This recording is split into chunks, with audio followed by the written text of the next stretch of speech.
J'ai failli mourir attaqué par un requin. Il y a 12 sauces. Il y a une roue derrière Juliette et Caroline. Ces 12 numéros sont reliés justement à ces 12 sauces et à 12 questions deep. Si tu devais t'adresser aux personnes qui n'ont pas cru en toi, qu'est-ce que tu leur dirais? Je penserai à mon prof d'éco-gestion, Jean.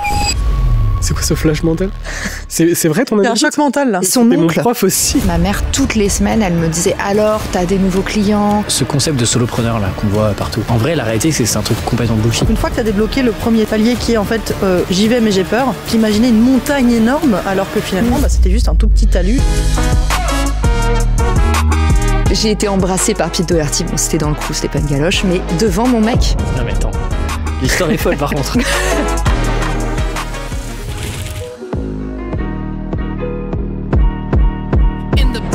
It's hot, call it spicy talks. Entrepreneurs on the move, they're cooking up success. Visionary in my lane, with creativity I bless. Turning ideas to gold in the market, I impress. Spicy talks in the air where dreams intertwine. Their passions of fire, in adversity they shine. Through ups and downs, their goals align. In the world of spicy talks, they're the defining line.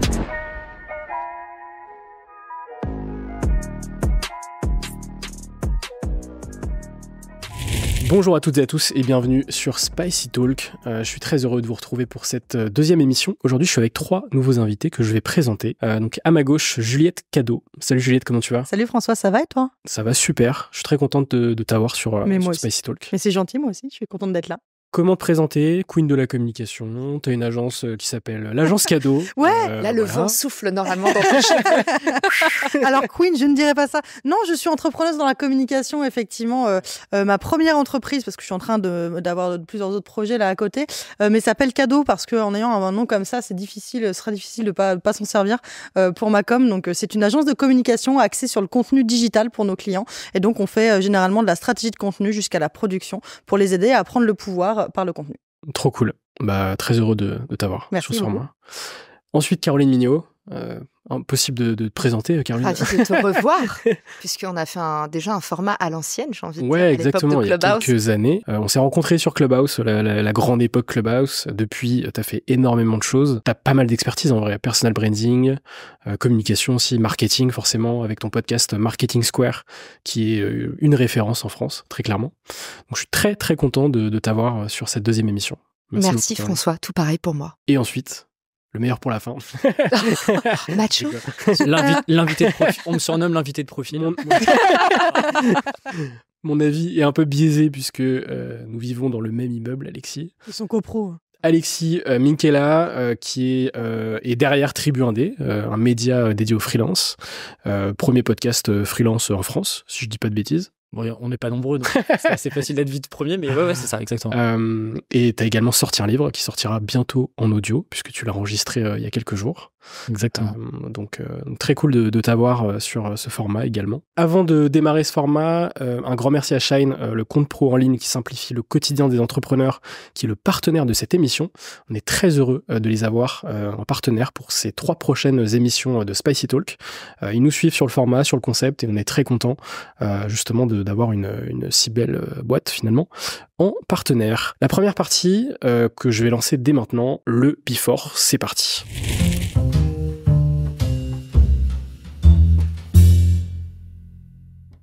C'est parti pour le Before, axé sur une thématique. Aujourd'hui, c'est l'importance de l'entourage quand on est entrepreneur. Donc un sujet hyper important. Ce concept, il a changé versus la première émission. Là, on a un petit saladier avec 4 petites boules. Chaque petite boule, il y a une question à l'intérieur. Et vous allez prendre à tour de rôle cette petite boule, l'ouvrir et répondre à la question. Tout simplement. Alexis, tu peux commencer. Comme ça, je te laisse pas le choix. Alexis. Il a dit la personne qui a le plus joli profil. Il a dit la personne qu'il préfère sur cette table.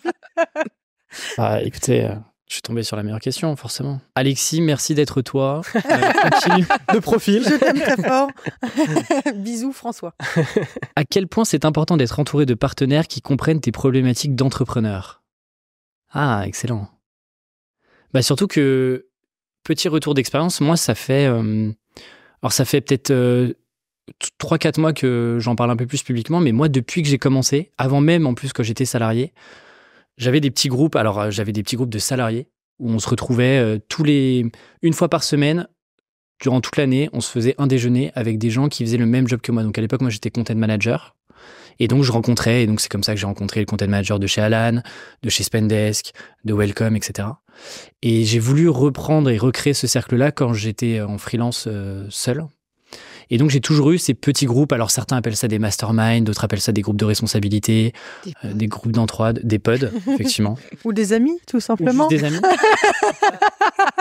C'est encore différent parce que... La caution bisounours. Non mais tu vois, par exemple, aujourd'hui, j'ai des groupes un peu business qui aujourd'hui se sont devenus des amis, mais en fait on s'est d'abord connus par le prisme business. Non mais c'est plutôt des communautés, enfin moi j'appellerais ça comme ça, c'est une communauté de free ou Ouais. Et donc effectivement hyper important. Aujourd'hui moi j'ai plusieurs groupes, et d'ailleurs j'ai des groupes dans le travail, donc notamment avec Shuma Minina, on en a déjà parlé publiquement, donc c'est pas un tabou, où toutes les semaines on se voit, toutes les semaines on tacle 1 ou 2 problématiques par personne.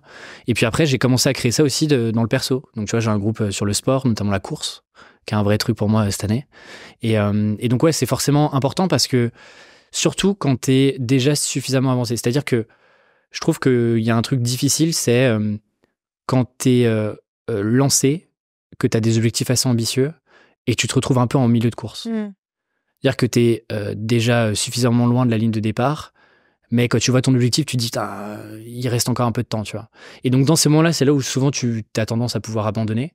Et le fait d'avoir d'autres pairs qui ont d'autres problématiques, d'autres enjeux, des objectifs parfois similaires, qui parfois galèrent, font des choses un peu plus imprévues que toi, je sais que moi ça m'aide vachement et ça me motive vachement à avancer aussi. Et ça te donne un truc de toutes les semaines ou tous les 15 jours, tu rends des comptes à des personnes qui comptent aussi sur toi pour les faire avancer, etc. Donc vachement important pour moi, ouais. Donc l'importance d'avoir finalement des écosystèmes différents, d'en avoir plusieurs du moins. Dans ces écosystèmes, il y a aussi des écosystèmes d'outils qui sont hyper importants quand on est entrepreneur, parce que quand on se lance finalement, il y a peut-être cette peur aussi de tout ce côté administratif, gestion d'un business, qui en fait est quelque chose de très secondaire quand on est bien accompagné. Et c'est justement le moment idéal de parler de Shine, qui est justement le sponsor de l'émission. Shine, c'est un outil qui permet justement de gérer ses finances, sa facturation, sa compta, bref, qui finalement soulage les entrepreneurs sur des sujets qui doivent être secondaires, qui ne doivent pas être une priorité quand on est entrepreneur. Il y a aussi beaucoup de gens potentiellement qui se posent la question de passer le cap d'une banque en ligne, d'une néobanque, versus des banques traditionnelles qui vont se poser des questions sur le service client notamment. Est-ce que c'est des robots qui vont me répondre? Est-ce que c'est des intelligences artificielles? L'intérêt de Shine et la différence, c'est que le service client est dispo 7 jours sur 7. Il est basé en France en 100% internalisé. Et d'ailleurs, ils ont été élus service client de l'année 2024. Et donc, justement, le bénéfice, finalement, de passer sur Shine, c'est de gagner en autonomie, c'est de libérer du temps, de l'énergie, mais aussi pouvoir se reposer sur un conseiller fiable, finalement, en cas d'urgence. Et donc, tout l'intérêt de cette sponsor, finalement, de ce partenariat, c'est qu'on intègre en description 3 mois offerts grâce au lien en description. Donc, si vous voulez tester Shine, et si vous avez justement ces problématiques-là, si vous voulez les supprimer définitivement, vous avez le lien en description, et on sera très content de vous avoir fait découvrir Shine. On va pouvoir passer à la deuxième petite boule. Allez, Oui, vas-y. je me lance. Dis-toi qu'il y a une question piège. Hein. Ah oui, c'est ça. Oh, Qui concerne Alexis. Un shot en plus. Hop. Alors. Qui préfères-tu entre Alexis et Julie? Est-ce qu'on va plus vite quand on est accompagné? Ouais, on va clairement plus vite. Déjà, il y a cette citation, un proverbe africain que tout le monde a déjà entendu. C'est seul, on va plus vite, ensemble, on va plus loin. Et moi, depuis le début, c'est une évidence pour moi qu'en fait, ensemble, on va plus vite aussi. Donc, je pense que dans un premier temps, tu vas plus vite, peut-être sur les premiers mètres, parce qu'il y a moins de lourdeur décisionnelle. Mais en fait, tu vas beaucoup plus vite, au final, quand tu es accompagné, et surtout accompagné des bonnes personnes, parce que c'est clair que c'est ça aussi qui est sous-jacent, c'est comment est-ce que tu choisis bien ton entourage. Ce que j'aime bien dans cette question, est-ce qu'on va plus vite quand on est accompagné, c'est que souvent, ça m'a plu ce que disait Alex, parce que on est un peu obnubilé dans l'entourage par les personnes qui sont au-dessus de nous, à l'étape d'après. Les personnes, tu vois, nous, on fait tous de l'influence, les personnes qui vont être plus influentes que nous. Quand on est entrepreneur, le mec qui va faire plus de CA que toi. Quand t'es solopreneur, le mec qui s'est déjà lancé. Et en fait, on voit toujours les personnes de l'étape d'après. Et je trouve qu'en networking, il y a 2 étapes qui sont hyper négligées et qui peuvent t'emmener encore plus loin, encore plus vite.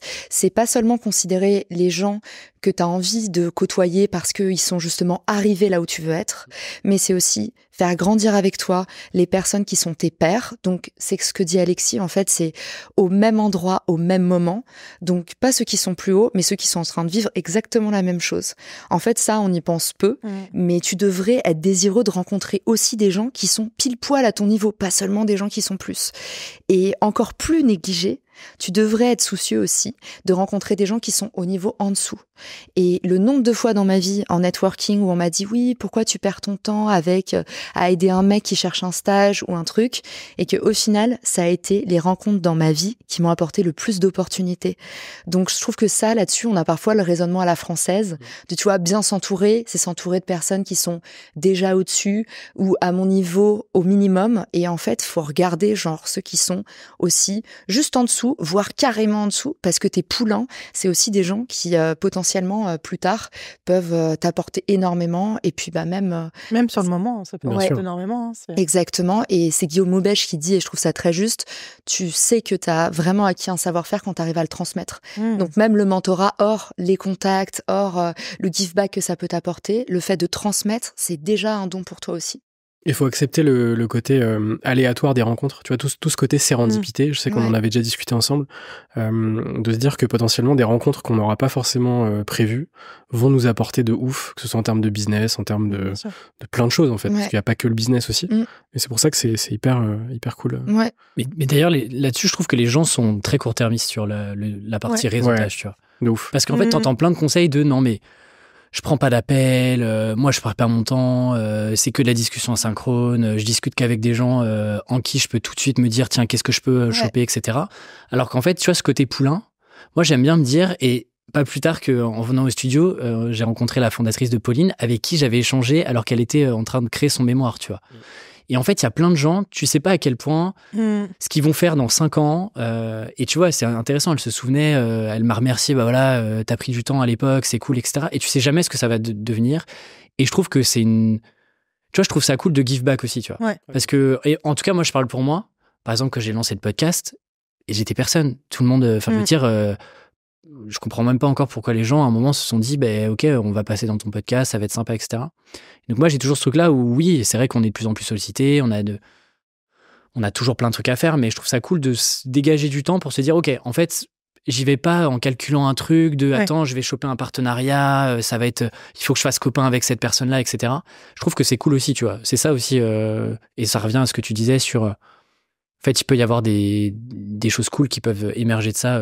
Mais c'est ce que j'allais dire, effectivement. En fait, c'est ne pas être toujours dans la recherche de qu'est-ce que ça va apporter. En fait, tout simplement être dans la magie de la rencontre aussi, sans être toujours dispo, etc. Parce que, évidemment, tu as des obligations. Mais il y a un moment où, en fait, moi, peut-être qu'on en parlera, peut-être qu'on n'en parlera pas, mais c'est ce que je trouve important d'avoir un entourage qui soit pas que entrepreneur. Parce que quand tu es dans cet entourage très entrepreneur, tu es beaucoup dans le toujours plus et qu'est-ce que ça t'a apporté, etc. Et j'en discutais avec Clément, l'associé de Caroline, pendant une vidéo où il me disait ouais, t'as retenu quoi de ce voyage quand je rentrais de voyage au Japon?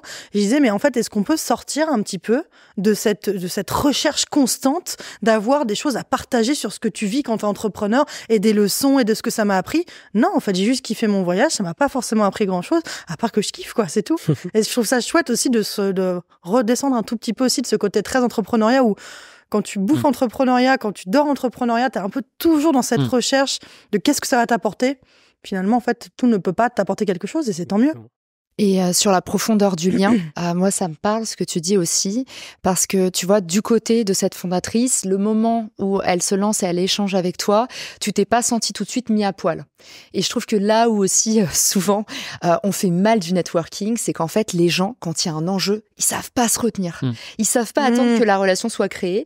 Et parfois, tu vois, je sais pas si ça, on a tous eu un podcast ici autour de la table. Je sais pas si ça vous est déjà arrivé, les gens qui, en fait, tu sens qu'ils ils ont pas des mauvaises intentions, mais tu représentes un enjeu tel qu'en fait, ils sont obligés, au lieu de commencer par être sympa, te demander comment tu vas, comme si t'étais un humain, en fait, tout de suite, ils vont dire genre, j'aimerais vraiment je vais être cash, je veux vraiment passer dans ton podcast. Et en fait, ça tue la relation aussi de l'autre côté, ceux qui sont un peu trop court-termistes, justement. Et je pense que dans les deux sens, on retient les gens qui n'ont pas besoin tout de suite de nous demander quelque chose, mais qui vont d'abord, nous offrir quelque chose, ou même laisser le temps faire les choses, le hasard de la vie revenir naturellement, quoi. Ouais, et c'est vrai que l'exemple du fait qu'on a tous un podcast, ou on en a eu un, c'est assez parlant, parce qu'effectivement, il y a beaucoup de gens qui nous contactent avec le seul et unique intérêt de passer dans le podcast. Et du coup, en fait, nous qui le voyons tous les jours, toutes les semaines, tu le vois, mais tu le vois arriver, mais même loin. Mais même pour quand tu te fais prospecter ou là pour le podcast, pour que tu deviennes le client de cette personne qui te prospecte. En fait, tu le vois venir à 100 000 et t'es vraiment... Voilà, à chaque fois, je leur dis, les gars, je suis dans le marketing, je sais ce que vous êtes en train de faire. Je l'ai vu. Je n'organise pas de team building. Voilà, je comprends ce que vous êtes en train de me démarcher, je ne suis pas intéressée, quoi. Enfin, je pense que les gens sont juste maladroits, tu vois. Oui, c'est possible. C'est de la maladresse. Et en fait, ce qui est terrible, c'est que... crée de la gêne, du coup. Et la réalité, c'est que personne nous apprend à entretenir des relations. Enfin, tu vois, genre... Non, c'est vrai, ça. On n'a pas de truc pour nous dire, bah voilà, comment t'entretenir une relation, comment tu gardes le contact. Il y a des super bouquins, quand même. Hein. Il y a des mais bouquins, c'est plutôt des dire, bouquins américains. Mais tu vois, vrai, ouais. Pourquoi est-ce que quand t'es à l'école, genre, le savoir-vivre, on l'apprend le savoir-être, on l'apprend de manière... Éducation civique, c'est le contraire de cette matière. Cours d'empathie. Cours d'empathie, exactement. Tu vois, on n'en a pas. Ouais. Enfin, c'est des choses qui commencent à être intégrées, mais d'un point de vue extérieur. Mais que tu regardes l'intelligence émotionnelle, on n'en parle jamais dans la société. On parle tout le temps de QI, on parle jamais de QE, entre guillemets, de ce quotient émotionnel, alors que c'est une des choses les plus importantes aujourd'hui, justement pour entretenir de bonnes relations. Juliette, oui, c'est vrai. À toi. Allez. Est-ce que tu t'es déjà sentie seule en tant qu'entrepreneur ? Tout le temps ? En ce moment, en plus, et en fait, je réagis à ce que disait Caroline. Je n'ai pas réagi sur le moment, parce que voilà. Mais je suis seule sur mon agence, ma première. J'ai ma boîte et j'ai 2 autres projets. Et ces 2 autres projets, je suis associée. Je ne l'aurais pas fait, ces 2 autres projets, s'il n'y avait pas eu une personne en plus pour chacun. Et en ce moment, je me sens vachement seule sur ma première boîte, et parce que je suis en pleine phase de recrutement, je suis en pleine phase de recherche de bureau, et en fait, ça me résonne beaucoup ce que tu disais, Caroline, sur le côté parler avec des gens qui sont tes pairs, et ce que tu disais aussi, Alexis, là-dessus, parce qu'en fait, effectivement, là, moi, je parle beaucoup avec des potes entrepreneurs qui sont dans la même phase et qui sont pas forcément ni au-dessus ni en dessous, mais pour en fait partager mes doutes, avoir des conseils aussi évidemment, puisque chacun a ses skills différents. Mais ouais, non, moi, je me sens très souvent seule parce qu'en fait, sur cette entreprise qui est en croissance, je me sens vachement seule. Il y a pas si longtemps que ça, j'ai parlé du fait publiquement, et ça m'a fait vachement de bien d'ailleurs, que j'étais un peu en burn-out, moi, récemment. Et notamment parce qu'en fait, je me sentais vachement seule. Et c'est vrai que pour moi, ça va... C'est un peu le revers de la médaille. Je suis quelqu'un de pragmatique, et en fait, je me dis que tu peux pas avoir que les bons côtés sans avoir les mauvais côtés. L'entrepreneuriat, c'est génial, c'est galvanisant, c'est énormément de réussite et beaucoup d'accomplissement. À côté de ça, tu te sens quand même vachement seul. Donc pour moi, alors en tout cas, je parle de moi, je pense très honnêtement que tout le monde, à un moment dans sa vie d'entrepreneur, s'est senti seul. Je sais pas si vous êtes d'accord avec moi. T'es en train de plagier Garou, là. Tu veux dire que... que celui qui n'a jamais été seul, au moins une fois. On va recevoir une lettre d'avocat. Ça va... Non, on a fait moins de 10 secondes. C'est vrai. Il n'a pas la SACEM.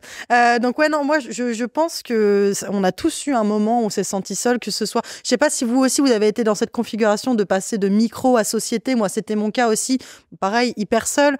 Même au moment de la micro, j'en parlais pas plus tard que lundi soir avec un pote qui se lance en freelance, et je disais, pose-moi des questions parce que tu verras qu'en fait, sur le site de l'URSSAF, sur tous les sites, tu vas avoir plein d'infos et son contraire. Moi, si j'avais pas eu Sophie, qui est la nana avec qui j'ai eu mon podcast avant, qu'on a arrêté depuis, et en fait, elle était déjà en micro-entreprise au moment où moi je me suis lancée. Heureusement qu'elle était là pour m'expliquer les trucs de l'ACRE, tous ces trucs-là, très administratifs, mais ça permet en fait de moins se sentir seule, et aussi tu le constates un petit peu, en fait, finalement, que t'es un peu tout seul. Tu te dis, bon, je suis entrepreneur. Tu peux créer ton statut très facilement. Et après, t'es, bon, et maintenant quoi ? Et c'est pour ça qu'il y a beaucoup de communautés aussi, je pense, aujourd'hui, que ça fonctionne bien. C'est un des critères, tu vois, notamment sur Tribu Indé. Le gros enjeu, c'est... en fait, j'ai des gens qui comprennent exactement ce que je vis, et pas juste des potes, voilà. Pas juste la famille qui dit, oui, c'est sympa, t'es freelance, etc. Mais qui... ont le même jargon, C'est ça. même. Mais ouais. Après, moi, c'est vrai que ça m'a jamais trop dérangé. Moi non. C'est vrai que tous les trois, même, vous avez lancé des boîtes en ayant des associés.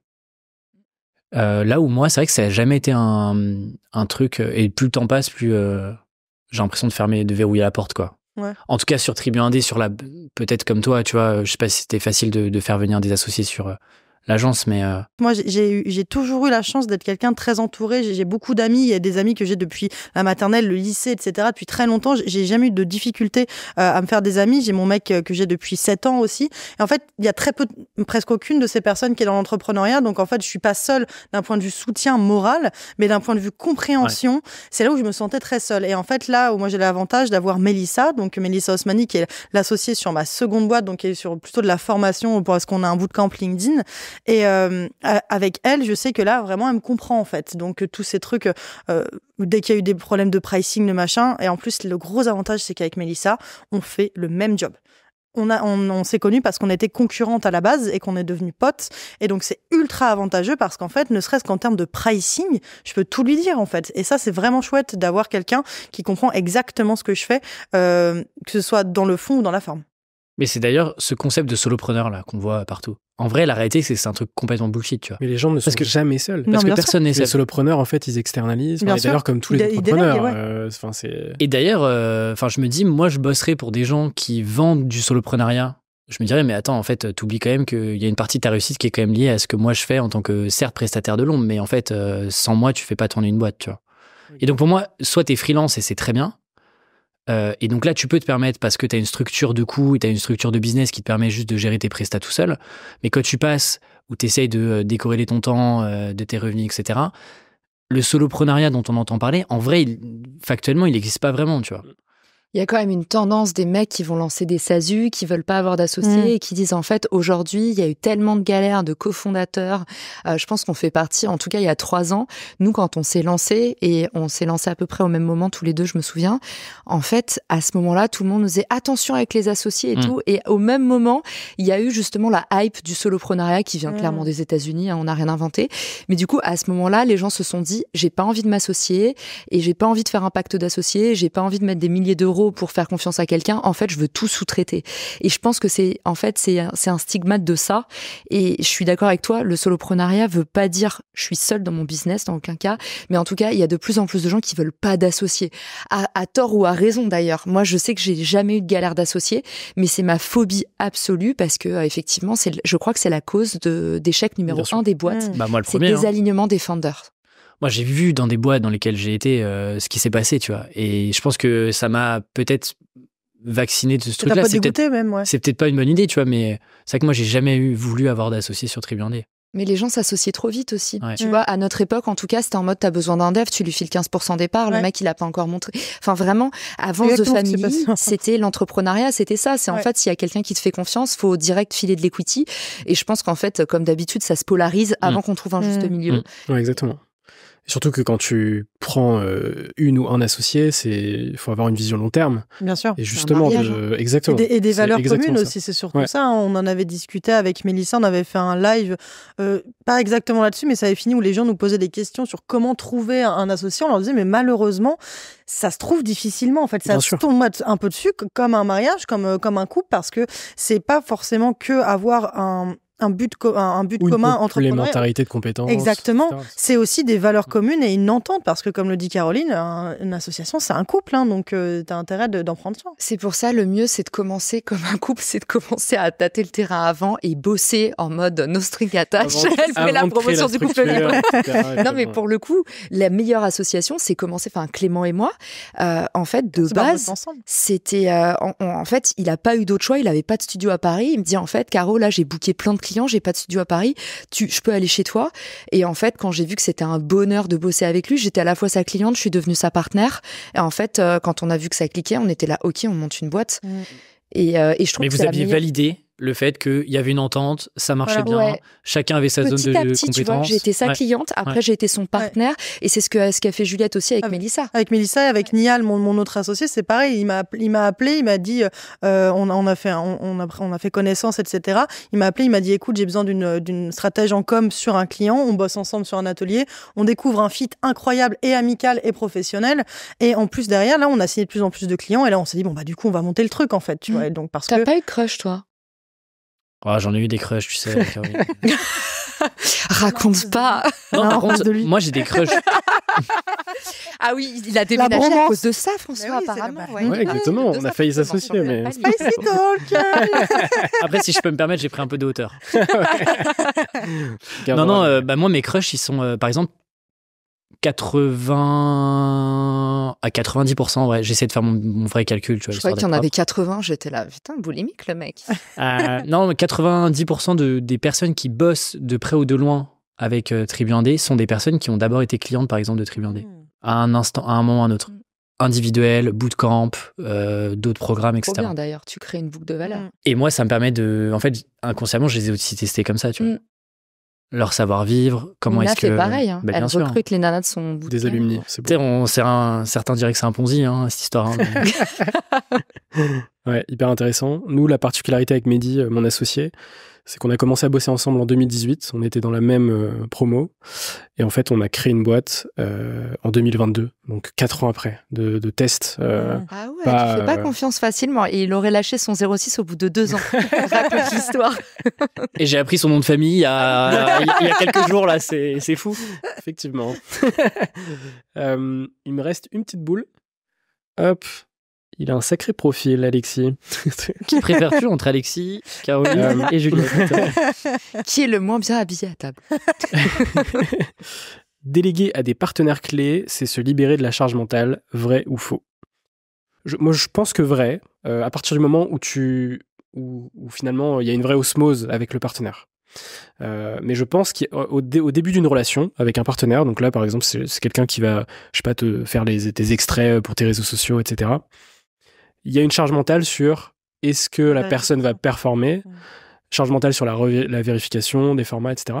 Mais effectivement, au fur et à mesure, cette charge mentale, si ça se passe bien et se libère, et du coup toi t'es au max parce que ton partenaire fait super bien son travail, et du coup ça te libère, tu vois, de la charge mentale par rapport à ça.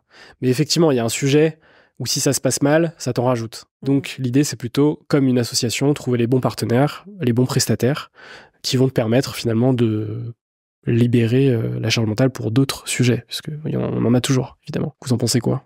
Moi, je suis pour déléguer au maximum. Ouais. J'ai jamais Ouais. eu de problème à déléguer. Moi, j'ai un problème non à plus. pas déléguer. Après, par contre, j'avoue que moi, c'est des choses que je mets en place là avec mes équipes, c'est beaucoup de communication.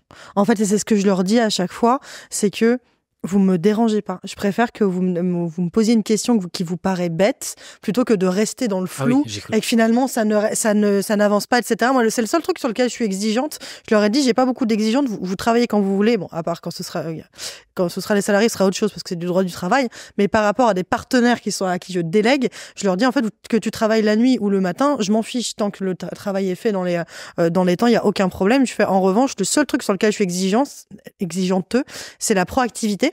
Pour moi, c'est pas normal qu'un client court après un prestataire. Pour moi, c'est vraiment antinomique. Et deuxièmement, c'est la communication. En fait, je peux tout entendre, mais à partir du moment où on communique et en amont, c'est le seul truc et pour moi, c'est un peu la clé d'un partenariat bien réussi, c'est effectivement de communiquer dans un sens ou dans l'autre. Là, moi, actuellement, ça se passe pas très bien avec une personne avec laquelle j'ai délégué. Je fais un point avec elle demain matin pour en discuter et voir s'il y a des choses qu'elle n'a pas compris ou pas et voir comment on peut voir les choses pour le futur, en fait. Parce que pour moi, c'est peut-être une déformation professionnelle, mais tout se règle avec de la communication. Ouais, c'est très clair. Très aligné Ça avec me ça. disait, pour sortir d'un conflit, pour poser des questions.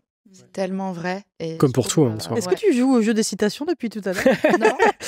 T'es Elle a- donné quoi? elle a un- Ah oui, le proverbe africain. Mais celle-là. Égarou, elle a- égarou. Garou. Bah ouais, c'est ça. Moi, Mais j'ai du mon coup, petit c'est bingo, là. l'entourage. Hein. On est bien entouré quand même. L'entourage, Necfeu, on Voilà. l'a. Ouais. Le escroc.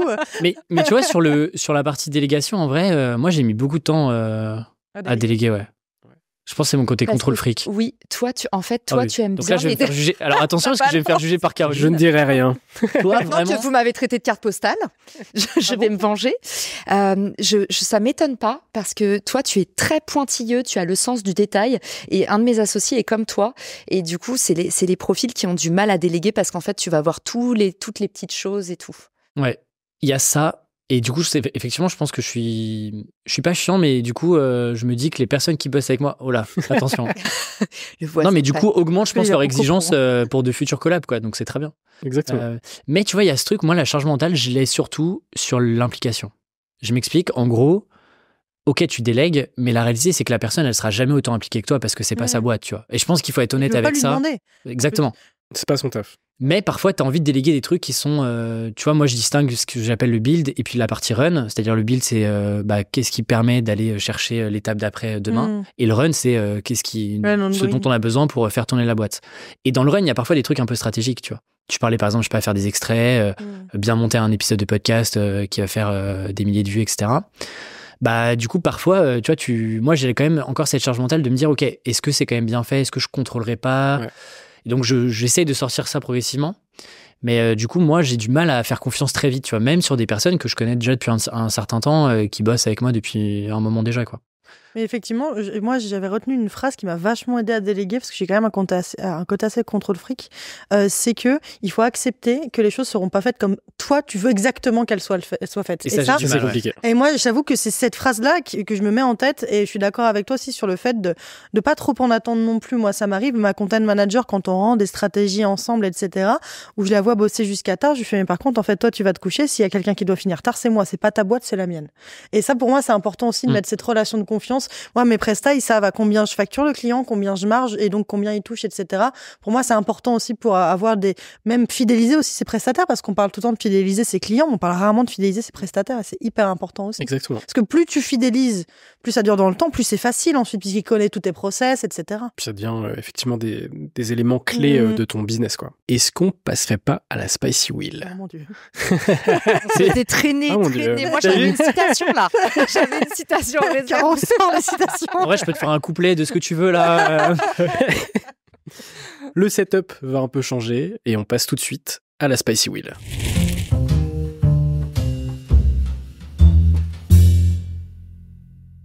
C'est parti pour la Spicy Wheel. Le concept, il est très simple, je le rappelle assez rapidement. Il y a 12 sauces, une roue derrière Juliette et Caroline, avec 12 numéros. Ces 12 numéros sont reliés justement à ces 12 sauces et à 12 questions deep. Ces 12 sauces, c'est une sponsauce, comme tu sais. Sponsauce. La sponsauce. Sont reliés à Maison Martin, qui est une super marque de sauce made in France et qui du coup nous fait le plaisir de nous accompagner sur ce format. On est très content de les avoir. Chaque personne va tourner la roue et ensuite je lui annoncerai la sauce qui est reliée à ce numéro et la question. Et non, pas du tout. Et il y aura des petits nuggets vegan juste ici pour accompagner les sauces évidemment parce qu'on n'est pas des fous non plus. Vraiment, j'ai le Moi, cœur je suis un qui peu bat. terrifiée Ah aussi. bon, c'est vrai. Alors, sachant que La roue, elle me regarde, elle est Je derrière suis moi. monté à 90. Oh, mais lui avec son Adoucir. cœur, on dirait le 3e âge. C'est ma mine qu'elle a. Je monte à 90. C'est ma mine qu'elle a. C'est ma mine qu'elle a. pour adoucir le format, si ça part sur des sauces très pimentées, nous avons du miel. Le miel, c'est très efficace, très utile. Ensuite, on a un gobelet vide, mais il y a du yop juste normalement à côté de vous. L'eau, c'est pas forcément conseillé Non. avec du piment. Et nous avons également de la chantilly si besoin. Mais en tout cas, miel, yop, chantilly, c'est très efficace, donc ne vous inquiétez pas. Alexis, je te propose de commencer. Bah, j'ai commencé tout à l'heure. T'es sûr que tu veux que je commence? Oui, on va partir dans ce sens-là, effectivement. Les J'ai voisins peur. Faut que d'abord. je me lève, c'est ça? 24 hours later. C'est pas par ordre de. Non, de pique. Ouais. Donc en fait, pour l'instant, Alors. c'est pas quoi. Aïe, aïe, aïe, Non, aïe, c'est aïe. c'est sous sein d'huissier. Alors du coup, c'est la numéro 3, Alexis. Elle s'appelle la Black Bullet. Et elle est Je à sens bien. 70 000. C'est Sur l'échelle de Scoville, ce qui est plutôt cool. Sachant que les sauces vont de 1500 à 1 million. Il y a 6 sauces qui sont à moins de 100 000 et 6 sauces qui sont à plus de 100 000. Donc 70 000, globalement, t'es plutôt en bas du panier. Je cache Faut pas le que dire. le karma, j'en ai pris soin. Voilà. Pas peu fier de celle-ci. La Black Bullet est Il y ici. a un deuxième. Ah, parfait. Ouais, elle a l'air bien. C'est une sauce Black poivrée Bullet. en fait, ça. Ouais, algues et piment breton. Oh là. Oh, Ah. Non, franchement, elle est très bien. Effectivement. piment et donc, breton. comment ça marche? J'en mets sur mon petit nugget. Exactement. Tu prends un Donc dégât là, dans ton prends un assiette. nugget, mets-le dans ton assiette. Ça sent très bon. Vas-y. Ah, carrément, il le mange d'un coup. Je pense qu'il faut faire comme les Moi, je vais le manger comme une Miss France. Hein. Je pense que je vais prendre toute l'émission. Alors, Alexis. Alors Elle est très très bonne. Elle est très bonne. Ok. Pour l'instant, c'est ok. La question, Alexis, que je te pose, c'est la numéro 3. Si tu devais t'adresser aux personnes qui n'ont pas cru en toi, qu'est-ce que tu leur dirais? Et ben, je dirais. Déjà, je m'adresserais à une personne en particulier. Caroline. Mais ça va pas. Mais j'ai toujours cru en toi, mon bichon. C'est vrai. Elle m'a toujours ce qu'elle soutenu. m'a dit en coulisses. C'est pas ce qu'elle m'a dit en coulisses. Non, je penserais à mon prof d'éco-gestion, Jean. C'est pas moi. Hein. Je enlève mon masque et je suis Jean. Tu connais Jean ou pas? C'est quoi ce flash mental? C'est vrai ton Il y a un anecdote? choc mental là. Ah, non, mais. Mais c'est Tu connais vraiment aussi des Jean frères. Black? Non. Non, c'est son c'était mon oncle. prof aussi. Mais il y a Ah, un je ch- crois qu'il a il y a un- dit c'est mon oncle. c'est moi. Non, c'était le prof de François. Ah oui, c'est vraiment un flash mental que tu me fais là. Petit Ok. choc mental, ouais. Waouh. Choc mental rapide. pour toi là. Tu viens de balancer un name qu'on... C'est vrai? Ok. Non, mais qu'est-ce que je Il fait dirais? des happenings. Qu'est-ce que je dirais? Bah, en fait, Comment tu sais cette anecdote? écoute, j'ai mes sources. Ok. J'ai Mais mes attends, sources. attendez. Mais on en reparlera après. Waouh, la dinguerie. Ah putain, c'est Qu'est-ce qui Tu veux le peut-être rêve qui- c'est le rêve. explique ce qui vient de se passer, François. Gros flash mental, il vient de sortir le nom d'un prof que je porte pas forcément dans mon cœur. Il a été aussi méchant avec toi? Bah du Bah, coup, justement. il répond à la question par ma Ah. réponse. Donc il s'est renseigné, putain, c'est terrible. On prépare les émissions. Ok. Non, ce qui est marrant, c'est qu'au début, j'étais très revanchard. Notamment dans ma précédente boîte. Ça s'est pas super bien terminé. Et j'étais un peu en mode, ok, en fait, ils m'ont pas respecté. C'était un peu ma revanche à moi. Je vais leur prouver que tout seul, je suis capable de faire le truc et tout. Et est-ce que c'est l'âge? Est-ce que c'est l'expérience? Mais en fait, j'ai pas trop de... En fait, je calcule beaucoup moins les gens, tu vois, qui ont pas forcément cru en ce que je faisais, qui m'ont regardé un peu de haut, qui s'est dit, ouais, il est gentil avec ses petits trucs, etc. Parce que je me dis qu'en fait, le temps long donnera toujours raison aux personnes qui ont envie de faire des trucs, qui se déterrent à faire ça. Et donc, au début, je pensais que ça allait être un carburant, de me dire, ok, je vais prouver à tous ces gens-là qu'ils ont eu tort. Et pas, je parle de cette boîte-là, mais il y en a eu plein d'autres expériences comme ça. Et au final, la réalité, c'est que si tu fais ça que pour en mode esprit revanchard, en vrai, la réalité, je trouve que ça n'a pas beaucoup de sens. Et tu vois, ta vision, elle est pas folle, quoi, de te dire ça. Donc en vrai, j'ai pas grand-chose à dire. Bah, c'est déjà très J'espère bien. qu'ils sont très heureux, quoi. Peace. J'espère qu'ils sont aussi heureux que moi aujourd'hui. Trop bien. Bah trop cool. Merci pour ta réponse, Alexis. Caroline, c'est à toi. Allez, Sachant c'est qu'on ne peut parti. pas retomber sur la même sauce et que si Oh là tu là, tombes sur le dommage. 3, tu passeras automatiquement. Moi, il a Au même 4. pas les yeux qui pleurent. Et honnêtement. Franchement, la 3 est très, très chill. Ouais, Mon autre très mère. chill. Ton autre mère. Allez, c'est parti. C'est quelle lettre? Caroline, Oui. on passe à la East APA, qui est du coup la numéro 4. 24 hours later. Est-ce qu'on peut faire un débat sur un ou une nugget? La Golden Nugget. Moi, Moi, je je dis dis un. un nuggets. Et Moi du aussi, je coup, dis faut mettre combien de gouttes? Vas-y. Dis-moi, tu veux. C'est On va voir. relou. T'inquiète. Franchement, sur du 60 000, tu peux y aller tranquille. J'aime pas le spicy en plus. Non, là, par contre, il n'y a rien du tout, Caroline. Là, t'es en train de faire Là, du air spicy. Là. Caroline, tu vas me passer Eh, mais ton regardez, assiette. les gars, excusez-moi. Hein. Non, non, mais- non, non. J'ai non, pas non. les bons outils. Si j'ai pas les bons outils, bah voilà, je suis à Tapote un 10% peu de sur mon- le. Juliette, tu peux me passer le. Arrêtez. Non mais les gars, là j'en ai mis autant qu'Alexis. Non. Non, non, non. T'es horrible, Juliette. Faut tout lui faire. Juliette. Allez, c'est ça les entrepreneurs Stop. d'aujourd'hui. Non, Caroline, t'abuses. Mais Franchement, attends, t'as- non, non. j'écoute. L'arbitrage ne valide pas cette sauce. Est-ce que tu peux me passer l'assiette, s'il te plaît? Ah non mais attends, là j'en ai mis autant qu'Alex. Non, mais attends, mais. On peut pas tricher Alors, tranquille tac. ici. Non mais par contre, j'en ai mis autant qu'Alex. Il faudrait une caméra au-dessus pour qu'on puisse vérifier. On peut avoir la VAR? Mais regardez. Non mais regardez le truc. Dites-nous dans les Là, commentaires, là, on dites-nous est dans les bien. commentaires qui a eu le plus de sauce piquante. Oh là là, comme j'aime pas ça. En vrai, c'est 60 000. Du coup, Ouais, ça va c'est. très bien. Non, c'est ok. Franchement, elle est très bonne, j'ai goûté. Caroline, tu débloques la question numéro 4. Et cette question, c'est raconte-moi la dernière fois que tu as pleuré. La dernière fois que j'ai pleuré, déjà c'est pas gay. Ça peut être de joie aussi. En vrai, j'ai du mal à me souvenir. Hein. Donc c'était il y a longtemps. Il n'y a pas longtemps, on m'a demandé si j'étais une pleureuse ou pas, et je suis plutôt une pleureuse. Mais moi, j'ai beaucoup les larmes de nervosité et de fatigue. Par exemple, j'ai pas trop les larmes de tristesse, mais par contre, c'est vrai que je pleure beaucoup. Là, c'est difficile de donner un Un exemple, ça me vient pas en tête, mais tu parlais de burn-out tout à l'heure, Juliette. Je pense qu'il y a des moments où je sens que je tire sur la corde. Et tu vois, je te donne un exemple. Il y a 2 jours, j'ai fait 2 conférences d'un coup. Et donc, en fait, il y en avait une à 14h et il y en avait une à 16h. Du coup, tu dois rusher, prendre un taxi. En plus, il y en a une des 2, c'était à La Défense, au 25e étage. Et j'ai eu un peu des petites vapeurs quand je suis en hauteur. Donc, en vrai, la journée, je l'ai un peu mal vécue. Et elle s'est terminée par un apéro B2B avec une conférence, du networking et tout. Et en fait, je suis rentrée, j'étais vannée. Et le lendemain matin, impossible de sortir du lit. Et en vrai, je pense pas que ce soit un burn-out parce que maintenant, dès que le corps te lâche un peu, on dit oui, c'est un burn-out. Mais par contre, j'ai souvent, et j'en parlais avec Aline, que tu connais, Aline Bartoli, j'ai souvent cet état le lendemain. C'est comme après un choc émotionnel quand j'ai beaucoup bossé avec des lights, comme là, tu vois, typiquement, beaucoup de monde, des drainers, comme on dit. Souvent, le lendemain, je suis dans mon lit, je ne peux pas bouger et j'ai les larmes aux yeux toute la journée pour des trucs hyper futiles de cet email, il est parti trop vite, là, ce que je fais, en fait, c'est pas bien. J'ai surtout, tu vois, ces larmes un peu de fatigue ouais. et d'irritabilité, plus que vraiment... tu vois, des larmes de tristesse. En tout cas, là, ça, j'aurais pas d'exemple à te donner. Écoute, c'est très bien. Cet effet un peu, je sais pas si vous l'avez aussi, c'est pareil le lendemain de gueule de bois.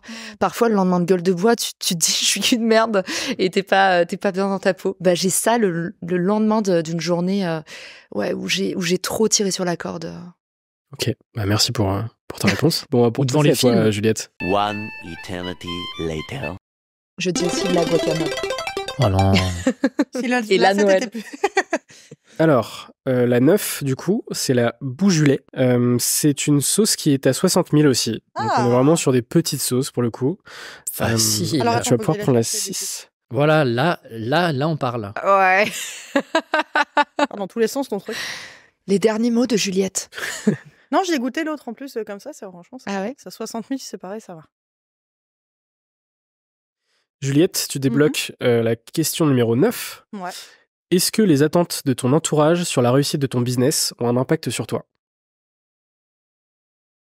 Alors, je reviens. Attente de mon entourage sur mon business, il n'y en a aucune.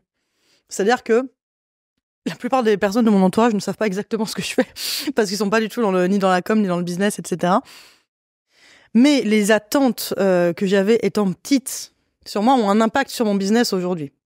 Puisqu'on parlait de revanche tout à l'heure, je pense, arrêtez-moi si je me trompe, qu'on est pas mal d'entrepreneurs à avoir une petite revanche aussi à prendre, un peu un manque de reconnaissance ou un truc comme ça.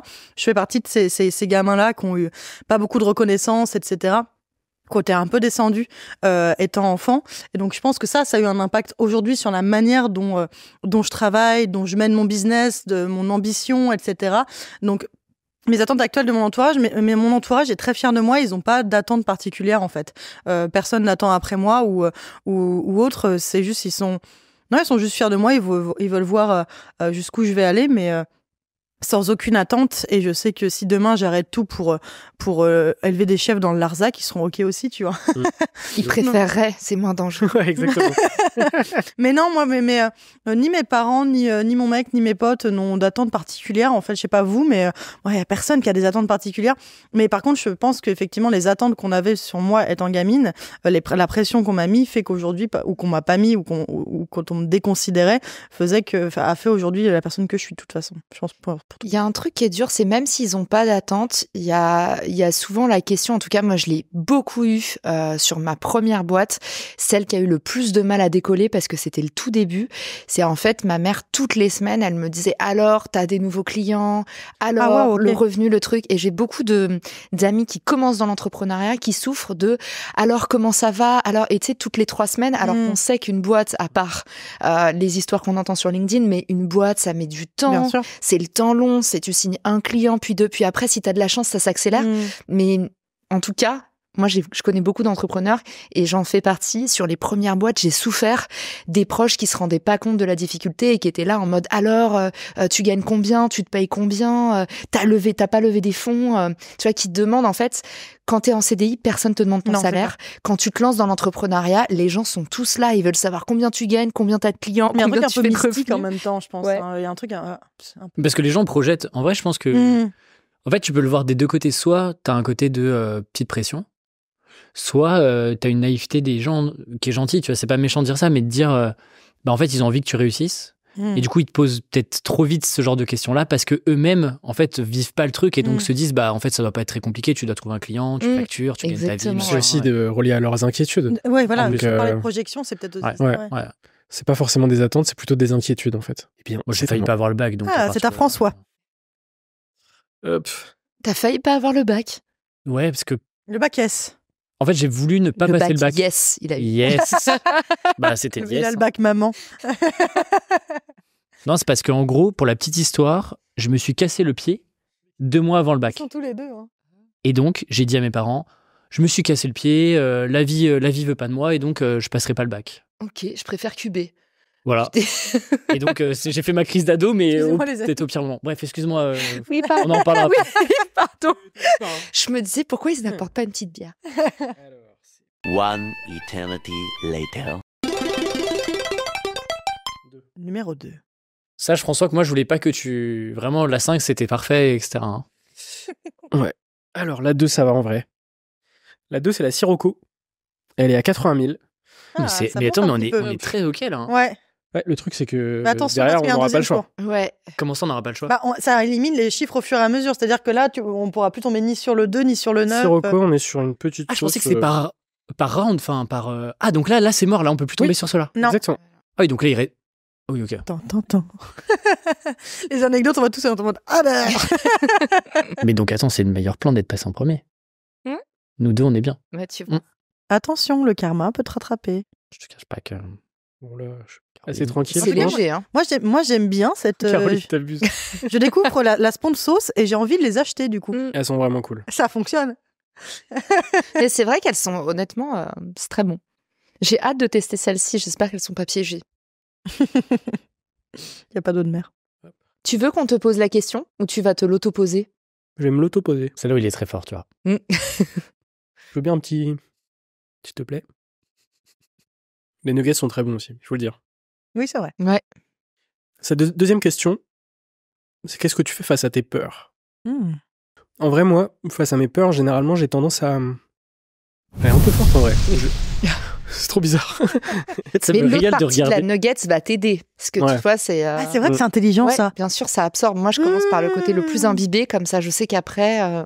Il y a Ah, des vous êtes strates. pas con. Ah, donc il y a vraiment une strate piment, quoi. C'est ouf. Putain, mais ils sont trop forts. Moi, Non, mais c'est comme la pain de j'ai tout mie. gobé. C'est comme la pain de mie, en fait, ça assèche le la piment. pain de mie, Le- la nuggets. Qu'est-ce qui se passe là? Non, mais je pense qu'avant que tu répondes, c'est important que là, on ouvre juste une micro-faille. Allez, Mais- ici, t'ouvres trop de failles, là. Non, mais Je fais Caroline, elle met tout au féminin. C'est Mais terrible. non, mais alors, il y a un truc qui Dans les énerve beaucoup. commentaires, dites-nous Si elle met tout au si féminin. c'est la nuggets ou le nugget. Ben, La moi, pain je de dis mie. la pain de mie. Mais je dis aussi Personne la dit- Noël, par personne dit exemple. la pain. Qu'est-ce que tu fais pour la Noël? Et mon mec, ça Ah le ouais. rend fou. Il dit, c'est pas Alors- la Noël, c'est qu'est-ce que tu fais pour Noël? Alors, la mie de pain, oui. Le pain de mie. La mie de pain, La le pain de mie. guacamole aussi, je dis. Mais ça qu'est-ce qui énerve. se passe? Dites-nous en commentaire ce qui se passe. C'est gender fluide maintenant, ok? C'est comme ça, je peux choisir mon pronom. Tu vas avoir des haters en commentaire. hein. Alors, Elle veut forcer le genre des aliments. je Et réponds du coup à cette question. Qu'est-ce que tu fais face à tes peurs? Moi, j'ai tendance à, dès que j'ai une peur, à essayer de la casser, entre guillemets. Et plutôt de l'affronter, en fait, finalement, en faisant face à cette peur. Et du coup, en me disant que si j'y fais face, elle va potentiellement s'enlever. Après, ça marche pas forcément pour tout, mais en vrai, c'est une bonne technique, je pense, pour les outrepasser, entre guillemets. Je sais pas ce que vous en pensez. Non, je suis comme toi de nature assez fonceuse et du côté en fait généralement ça c'est assez antinomique avec le fait que je sois stratège de profession, pas de formation parce que j'ai pas de formation dans la com. Mais généralement quand j'ai peur, moi j'agis et je réfléchis ensuite. Généralement, ce que c'est, là par exemple, je vais prendre des bureaux, alors que j'ai peur de prendre des bureaux et de prendre cette charge en plus, mais du coup, j'ai dit oui, genre en disant, je sais que j'ai la trésor aussi pour pouvoir le faire et le MRR qui va permettre de couvrir ça. Mais j'ai tendance à faire comme toi aussi, plutôt dans la team j'affronte sans trop, et justement généralement sans trop réfléchir avant, parce que plus j'over-analyse, plus je me prends conscience de la peur. Après, je trouve qu'il y a des levels de peur quand même. Bien sûr. Tu vois, genre des peurs business, entre guillemets, ça effectivement, je vais plutôt avoir tendance à les affronter. D'autres peurs, genre saut en parachute par exemple. Ah oui, non. Moi, la claustrophobie, tu me verras pas dans les Je vais pas demain programmer un saut en parachute, tu vois. Je vais pas le faire. Il y a un petit gage là qui se prépare. Non, pas du C'est ça tout. le gain, c'est pour les gens. Moi, j'ai une petite matrice que je peux vous partager qui s'appelle la matrice DPR. Définir, prévenir, réparer. Et donc te dire, en fait, moi, j'aime bien conscientiser ma peur avant de pouvoir y faire face. Parce que moi, c'est le premier blocage, c'est il va m'arriver des pires trucs, tout le monde va se moquer de moi, etc. Exactement. Et donc, en gros, c'est de définir. Donc, c'est, je sais pas, par exemple, je vais jamais réussir à trouver des clients freelance. Réparer, c'est quoi la petite action que je peux essayer déjà de faire? Est-ce que c'est rencontrer quelqu'un qui a déjà trouvé des clients? Est-ce que c'est, je sais pas, envoyer un message à une personne de mon réseau, etc. Et réparer, c'est au pire du pire, qu'est-ce qui se passe? Et donc, par exemple, moi, je sais que je m'étais fait tout un tableau que je m'étais lancé avec les plus grosses peurs. Et en fait, le réparer, c'est quoi? Au pire du pire, tu retrouves un job. Au pire du pire, je sais pas, t'y vas pas, tu vois. Tu fais pas ton saut en parachute et c'est pas très grave. Et donc, j'aime bien ce petit truc, définir, prévenir, réparer. Je trouve que ça fonctionne bien. Les fans de manifestations en sueur. Ouais, Ils visualisent ces échecs. Ouais, c'est terrible. Non, mais je trouve ça hyper intéressant ce que tu nous as partagé pour le coup. Moi, sur l'échec, en fait, le truc qui m'a le plus aidé, c'est d'accepter mon imperfection. Et du coup, de me dire, en fait, il y a peut-être des risques pour que ça marche pas, mais déjà, si j'ai essayé, pour moi, le pire truc, c'est l'immobilisme. Je me dis, en fait, là, l'immobilisme, c'est sûr qu'il va rien se passer de bien. Mais je me dis, au pire, si je le fais et que ça rate, je suis déjà dans l'étape d'après, en fait. Je suis déjà plus proche de réussir que si j'avais rien fait. Et ça m'aide, tu vois, de me dire, justement, on sait, on crée beaucoup de contenu. Il y a des contenus qui sont pas tous, tu vois, à la hauteur. Il y a des trucs où tu dis, j'aurais dû, tu sais, on va sortir d'ici, on va tous se dire, à ce moment-là, j'aurais dû répondre ça. En fait, te dire, c'est OK parce que déjà, j'ai show up, j'y suis allée, je l'ai fait. En fait, ça permet, moi en tout cas, c'est ce qui me permet après coup de mieux vivre. Je trouve que quand tu débloques ça une fois, en fait, après, tu te rends compte que tout n'est pas si grave que ça. On parlait justement, on parle pas de peur intrinsèque aux phobies comme le saut en parachute pour toi ou la claustrophobie pour moi, mais quand on parle de business ou de pro, une fois que tu as débloqué le premier palier qui est en fait j'y vais mais j'ai peur. En fait, tu te rends compte que t'imaginais une montagne énorme, alors que finalement, c'était juste un tout petit talus. Et finalement, t'arrives beaucoup plus après, en fait, et tu débloques un truc, mais il faut y arriver une fois. C'est comme quand tu commences à investir sur toi, faut le faire une fois, et après, tu te rends compte de la puissance que ça a. Mais au début, tu radines, tu te dis, ah ouais, mais non, mais je peux trouver autre chose, etc. Chez les sales, ils parlent beaucoup du coup de l'inaction. Et ça, c'est pas mal aussi. C'est en fait quand t'as une copine qui t'appelle au téléphone et qui dit on m'a proposé ça et tout. C'est OK. T'as quoi à y gagner si tu le fais et t'as quoi à y gagner si tu le fais pas. Et ça, je trouve aussi, ça peut te mindfucker et te dire OK, en fait, go quoi. Ouais, exactement. Alexis. Je vais tourner là-haut. Oui. Exactement. C'est obligatoirement 1 million, 1,5 million. C'est parti. Allez.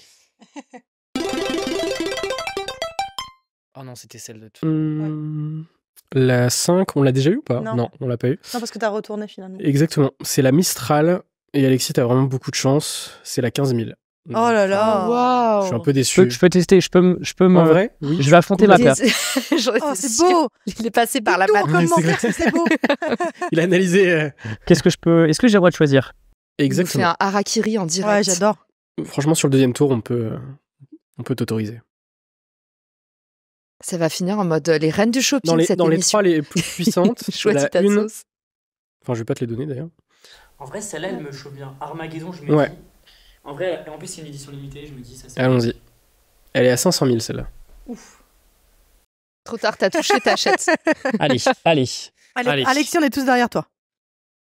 Au moins, vous me verrez pleurer. Hein. Ah oui, c'est ça. N'hésite pas à doser. Là, par contre, je peux y aller tranquille sur celle-ci. Ouais, franchement. 10 sur 12.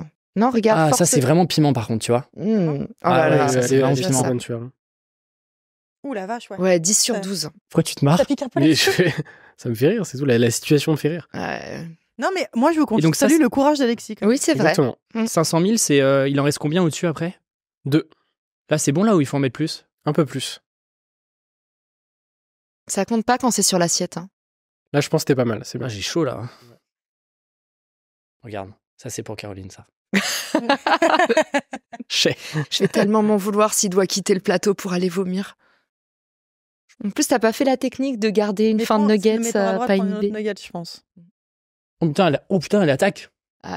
Je le sens d'ici. Il a rejeté par le nez et ça m'a piqué les yeux. Ça a l'air Putain, hyper l'attaque. fort. La manière dont tu l'as dit, j'avais l'impression d'interroger quelqu'un dans la rue. Ça par contre, c'est vraiment très très fort. Putain, et en plus, ça monte. Tu veux du yop? Prends du yop, il y a du yop à tes pieds. T'as ce Allez, qu'il faut, balance t'as la du question. miel, t'as du yop. La question, Alexis, pour toi, c'est pour quelle raison est-ce que tu te lèves chaque jour? Pour cette sauce. Pas venu pour souffrir. Attends, repose-moi la question. Pourquoi je me lève le matin? Pour quelle raison est-ce que tu te lèves chaque jour? Pour kiffer, hein. Le prime du kiff. Non, mais c'est vrai que moi, je me rends compte que j'optimise tout pour le plaisir perso, tu vois. C'est-à-dire que moi, Oh, putain, je suis désolé. Ne le sois pas, ne le sois pas. J'aime pas trop le yop. Il Oui, faut mais pas là- dire le nom de là, il la faut marque. ça- Regardez, il se Pardon. donne du mal et vous ruinez les efforts de la prod. T'inquiète. Non, mais en gros, moi, je me suis aperçu que l'argent, en fait, c'est faux de dire que oui, j'ai pas envie de gagner de l'argent, mais c'est pas un moteur premier. C'est pas une valeur cardinale pour moi. Aujourd'hui, j'ai 30 balais, tu vois. Donc là, aujourd'hui, je me lève parce que je sais que il y a au moins un truc cool qui va m'arriver dans la journée, tu vois. Toute ma journée n'est pas trop stylée en mode c'est incroyable, etc. Parce qu'il y a des trucs qui sont chiants mais qu'il faut faire. Mais j'essaie toujours de me dire, bah en fait, j'ai optimisé mon business pour que chaque jour, il y ait un truc sympa, il y ait une rencontre. Je vais chiller, je vais vivre une expérience hors du business, etc. Et tout est fait en fonction de ça, tu vois. Et donc, tous les choix que je fais dans Tribu Indé sont liés à ça, plus que le profit, croissance, etc. Même si, bien sûr, j'essaye de viser de la croissance, mais pas l'hypercroissance. Et je préfère d'abord me concentrer sur mes valeurs lifestyle et kiff que thune et hypercroissance. C'est une bonne réponse. Putain, elle arrache, hein. Elle arrache. Et c'est que la 500 000 en vrai. Au-dessus. Je pense. Il y en a Il y trop a deux au-dessus. Il y en a 2 Deux. au-dessus. Caroline, c'est à toi. Allez, c'est parti. La 12, on est à 70 000, donc c'est globalement dans la continuité de ce que tu as pu avoir sur la première. Et elle a un nom assez particulier, la Wayu Fayu. Du coup, 12e position, donc effectivement, avec une typo particulière. Ouais, exactement, c'est celle-ci. Force 6. Alexis. Oh. Bah, elle arrache un peu, hein. Je Prends-toi prends un- la prends-toi un nugget nugget. en forme de cœur. Je peux me prendre un petit nugget? Mais Bien sûr. Pardon, Ils sont là pour ça. Je dis bien sûr comme si c'était mon émission. Bon, ok. C'est moi qui gère le catering.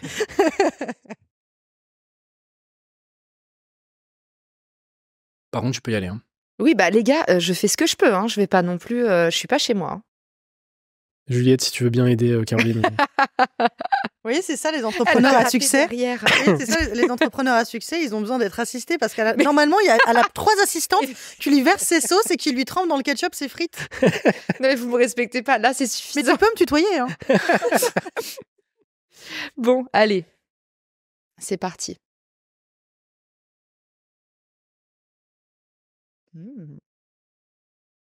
Est-ce que c'est bon déjà? Trop bon. Ça m'étonne pas. La 12e question que tu débloques, Caroline, c'est est-ce que des gens qui n'étaient pas là lors de tes échecs ont débarqué lors de tes succès? Déjà, elle est excellente celle-là. La question aussi, je pense que tout le monde se reconnaît à cette table dans cette question. Effectivement, enfin oui, il y a pas mal de personnes qui vont un peu changer d'avis en fonction du sens du vent, tu vois.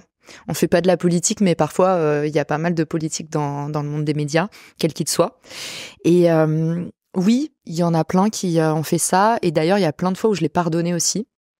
Parce que c'est Oussama Ammar qui disait ça, et je le cite pas sur tous les... Ah oui, le livre de citations. Mais moi, je vais vraiment lancer mon magasin de cartes postales.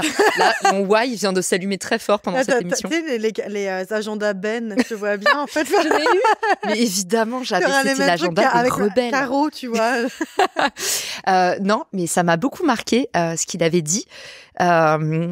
Et il disait, tu peux pas en vouloir aux gens qui t'aiment pour ta lumière de te quitter pour ta lumière. Et en fait, c'est vrai qu'il y a plein de personnes qui seront là pour les mauvaises raisons. Et comme il y a plein de boîtes qui font des choses bien aussi pour les mauvaises raisons. Et je pense que si on veut pas se rendre malade dans la vie, le mieux, c'est de pardonner à tout le monde et juste de dire, OK, j'arrête d'essayer de juger les intentions des autres. On parlait de l'intentionnalité et de la philosophie avant. Ça sert à rien de préjuger. Tu sauras jamais si les intentions des autres, elles sont bonnes ou mauvaises. Et du coup, si tu veux pas te rendre malade, dans tous les cas, pardonne. Et l'important, c'est la façon dont les gens ils se conduisent actuellement. Donc, mes amis proches le savent. Moi, je suis quelqu'un qui pardonne énormément. Je suis très peu rancunière. Et je pense que c'est avant tout égoïstement parce que quand j'en veux à quelqu'un, je suis tellement sensible que quand j'en veux à quelqu'un, je m'auto-détruis en fait. Donc voilà, les gens qui reviennent après avoir été pas corrects, en grande partie, je leur pardonne, voire même je leur tends la main, je leur tends l'autre joue, tu vois, et je me dis en fait, c'est la réponse la plus classe que tu puisses avoir. Sur le pardon, le documentaire sur David Beckham, il est incroyable.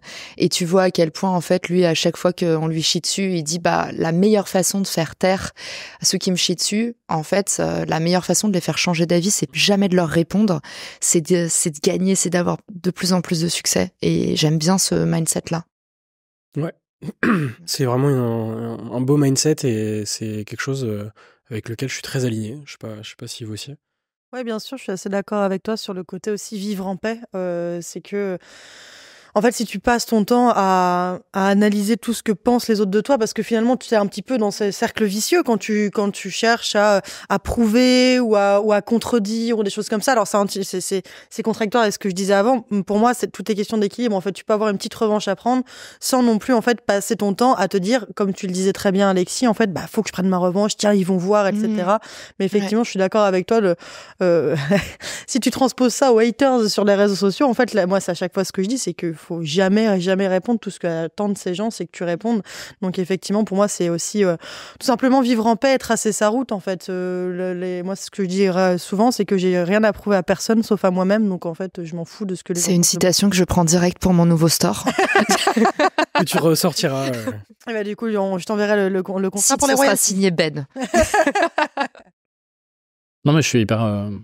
Après, on n'y arrive pas toujours. On n'arrive pas aussi, tu vois, il y a des personnes auxquelles potentiellement tu peux pas pardonner, mais dans l'idéal, c'est ce qui permet de vivre le plus libre. Et je sais pas si vous avez ce truc-là, mais en vrai, moi, je commence un peu à les sentir, ces gens-là.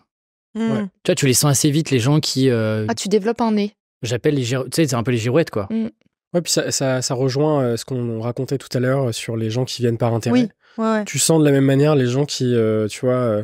viennent vers toi uniquement pour ton audience, pour... Ça arrive un peu avec les gros sabots, ouais. Généralement, comme on le disait, c'est pas très subtil parfois, exactement. Ouais. Et il y a ceux qui peuvent changer d'avis. Oui, et en fait, ça nous est tous déjà arrivé de se dire « Ah, je la sens pas » ou d'avoir entendu des trucs sur un tel, et derrière de changer de comportement parce que y a un truc qui t'a fait... donc, en discutant avec. Et après, en vrai, il y a un autre truc, je pense qu'on dit un peu moins, mais parfois, t'acceptes aussi ça, tu vois. C'est-à-dire que des gens qui sont intéressés, mais toi aussi, tu y vois un intérêt, en fait, c'est OK de se dire, OK, en fait, il y a un intérêt commun de le faire et on le fait, tu vois. Ça, on le dit un peu moins, mais en vrai, ça arrive tout le temps. C'est win-win dans ces cas-là, ouais. Si c'est clair dès le départ. Ouais. Juliette. C'est à moi. Tu t'en es quand même bien sorti, toi, Caro? Ouais, ça piquait presque pas. 6 sur 12, j'avoue que j'ai pas fait la dingue 8. Toi. 8, nous sommes sur la foudre, qui est à 120 000. One eternity later. Alors. Ça avait un petit peu d'eau de mer pour faire passer tout ça. Juliette, tu débloques du coup la question numéro 8, qui est: quelle est la décision la plus difficile que tu as dû prendre cette année? Ah, la question. J'entends par cette année 12 derniers mois, tu vois. Mais c'est une bonne question. Parce que, est-ce que j'ai des décisions difficiles à prendre? Peut-être pas. Je crois pas, très honnêtement. Parce que tout ce que j'ai pris, tout ce que j'ai pris comme décision, très honnêtement, il n'y a rien eu de très difficile, ou alors c'est des petits trucs, tu vois, genre par exemple faire des points avec les équipes quand ça va pas, etc. Donc non, très honnêtement, j'ai eu la chance de pas avoir de grosses décisions difficiles à prendre, genre d'arrêter certains trucs ou en fait, si jamais j'ai pris des décisions un peu dures parce que parfois j'ai arrêté certaines prestations, en fait, j'étais tellement alignée avec que c'était pas une décision difficile. Donc très honnêtement, j'en ai pas eu cette année, j'ai eu cette chance-là. Ok. Et puis effectivement, le fait de pas en prendre, c'est peut-être que en prenant des décisions, tu t'évites des situations difficiles. Ouais, c'est ça aussi, c'est que moi je suis je suis plus dans la famille des doers qu'autre chose. Donc pour le coup, je suis quelqu'un, comme je le disais, quelqu'un d'assez fonceur. Donc finalement, en fait, je suis plutôt du genre action-réaction. C'est-à-dire que même dans la vie perso, je suis du genre où tu vas me dire, il y a ça, je vais faire ok, d'accord, qu'est-ce qu'on fait, etc. Donc c'est vrai que je suis quelqu'un je suis du genre à chercher toujours des solutions. Donc finalement, est-ce que c'est pas ça qui m'a évité de prendre des décisions difficiles? Après, j'en ai eu, parce que il faut savoir que moi, une de mes premières expériences entrepreneuriales, au-delà de me mettre, quand j'étais en freelance, c'était d'essayer de lancer une start-up dans la food tech, et ça n'a pas fonctionné, donc j'ai revendu mes parts, donc ça a été une décision difficile aussi. C'était un problème de fit aussi en association. J'ai arrêté mon podcast aussi avec mon ami, mais il n'y a pas eu de dispute, rien du tout. Donc j'en ai eu des décisions difficiles, mais là, sur les 12 derniers mois, très honnêtement, j'en ai pas eu. Non. Donc plutôt cool. Ouais, franchement, ouais. C'est cool. Ok, super. Ben, il reste finalement un tour de roue, mais j'ai peur, puisque je passe en dernier. J'aurais dû passer en premier, en fait. Le million. Mais oui, parce que là, il y a les grosses sauces, elles sont pas passées.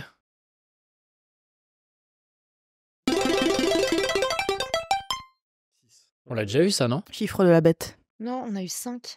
Ah non, on l'a pas eu. J'ai tellement de chance. Oh non. C'est la Egoa, elle est à 1500, c'est la plus petite, finalement. Trop mignonne. Alors. On pourrait twister les règles.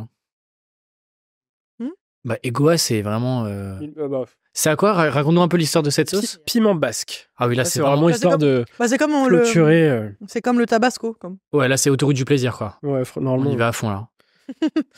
Est-ce qu'elles sont bonnes? Là, c'est sur la petite cuillère, quoi. Egoa. Elles sont bons. Là, c'est un cul sec. Toujours plus.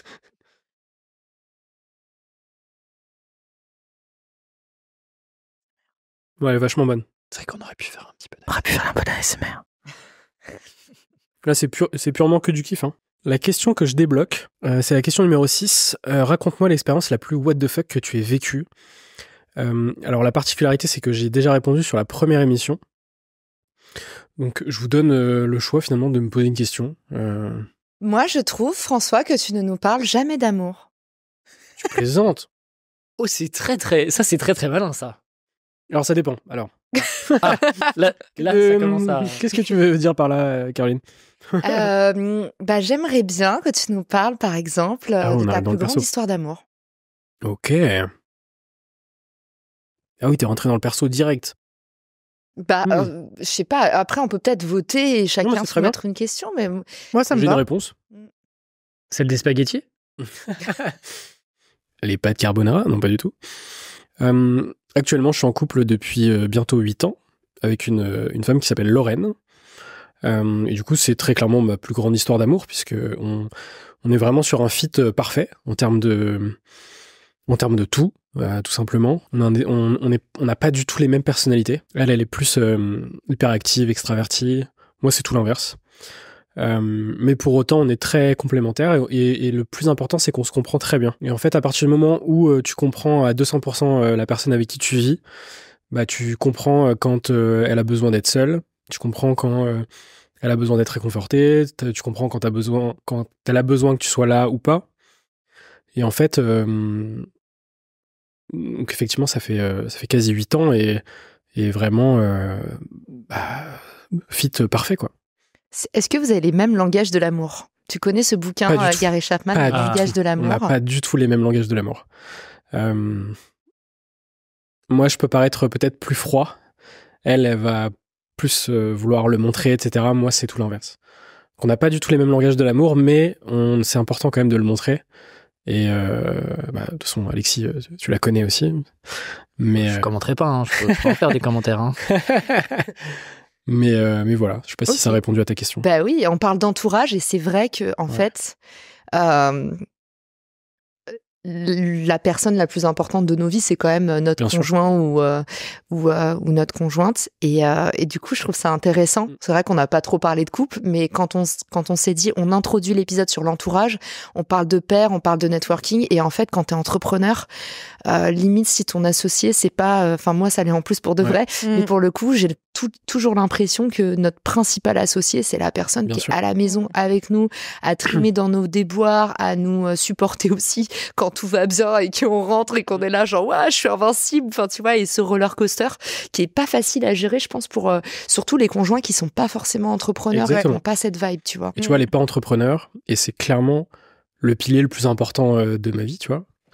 Et en fait, effectivement, comme tu dis, c'est très clairement la chose la plus importante, d'avoir quelqu'un au quotidien, et qui soit là aussi, tu vois, quand tu es en train de terminer une presse à 2h du mat pour le lendemain, tu vois, ce genre de choses, où en fait, dans tous tes moments down, cette personne-là, elle est extrêmement importante. Et influence ta carrière. Et bien sûr. Ouais. C'est vrai que toi, vous êtes dans le même milieu, Oui. quoi. Et en plus, vous avez monté une boîte ensemble. 2 boîtes. Deux boîtes. Ouais, Ce couple c'est de vrai. serial Et on a une entrepreneurs. famille en commun avec les enfants. Ouais. Donc ça, c'est vraiment un challenge. Je trouve ça plus dur d'avoir une famille en commun que d'avoir des boîtes en commun. Parce que vraiment, les enfants, ça te propulse dans une autre dimension. C'est encore autre chose, quoi. Mais ouais, en tout cas, sur l'entourage, je trouve que la question du conjoint, tu vois, c'est genre la décision business la plus sous-cotée. C'est que la personne à tes côtés, en fait, détermine la façon dont déjà tu t'entoures. Elle valide ou pas tes potes, tu vois, consciemment ou inconsciemment, dont tu t'outilles aussi, tu vois. Est-ce que tu as plutôt un bon mindset ou un mauvais mindset et ouais, je trouve qu'on en parle moins. Mais tu vois, le docu avec Beckham, après j'arrête avec ce docu, mais j'adore, tu vois, c'est l'influence de Victoria Beckham. Vrai complice depuis le début, quoi. Et pourquoi partners, Beckham est quoi. devenu Beckham? C'est parce qu'il sortait avec une Spice Girl et en fait c'est devenu une icône de la pop culture et il a fait shifter complètement toute son industrie et je trouve ça c'est vraiment un beau symptôme. Et tu vois, Melinda et Bill Gates, c'est pareil, enfin il y en a plein en fait, des couples d'entrepreneurs à succès qu'on connaît, et c'est vrai que genre le rôle du conjoint, c'est ouf, quoi. Moi, c'est le cheat code, hein. Ouais, Et je pense que moi, le cheat code, c'est qu'elle soit pas entrepreneur et qu'elle connaît pas du tout le milieu infopreneur, LinkedIn, télé-réalité, machin. Elle, c'est... Non, mais elle appelle ça la télé-réalité. Tu vois, elle a pas tort. Hein. Et en vrai, ça dépend dans quel Mon mec, cercle. elle dit pareil, vraiment. Et c'est vrai que moi, elle me remet parfois les pieds sur terre et je me dis, mais... Elle n'hésite pas à te recadrer. C'est vrai qu'elle me recadre un petit... C'est vrai que François est au courant. Elle recadre un petit peu les idées d'Alexis, effectivement. Les amis, avant de passer à la dernière partie de cette émission, on va pouvoir avoir un petit moment kiff. On va tester la confiture Pauline que Marion nous a laissée ce matin, qui est une confiture au poivron et graines de moutarde. Donc si ça vous dit, on va faire un petite dégustation avant de passer à la partie 3. Hop. Du coup, en termes de déduction, on est sur un sucré salé. On est très clairement sur un sucré salé normalement. Ouais. Aigre doux. Effectivement, en fait, la particularité des confitures de Pauline. Pardon, mais en fait, à chaque fois que Caroline me dit un truc, elle me fait un clin d'œil. Ça se voit pas. J'ai l'impression d'être avec mon oncle torché à Noël, quoi. Aigre doux. J'ai fait aussi du pied sous la table, je pense. Ça se voit, c'est le côté tout qui mon se voit oncle. pas.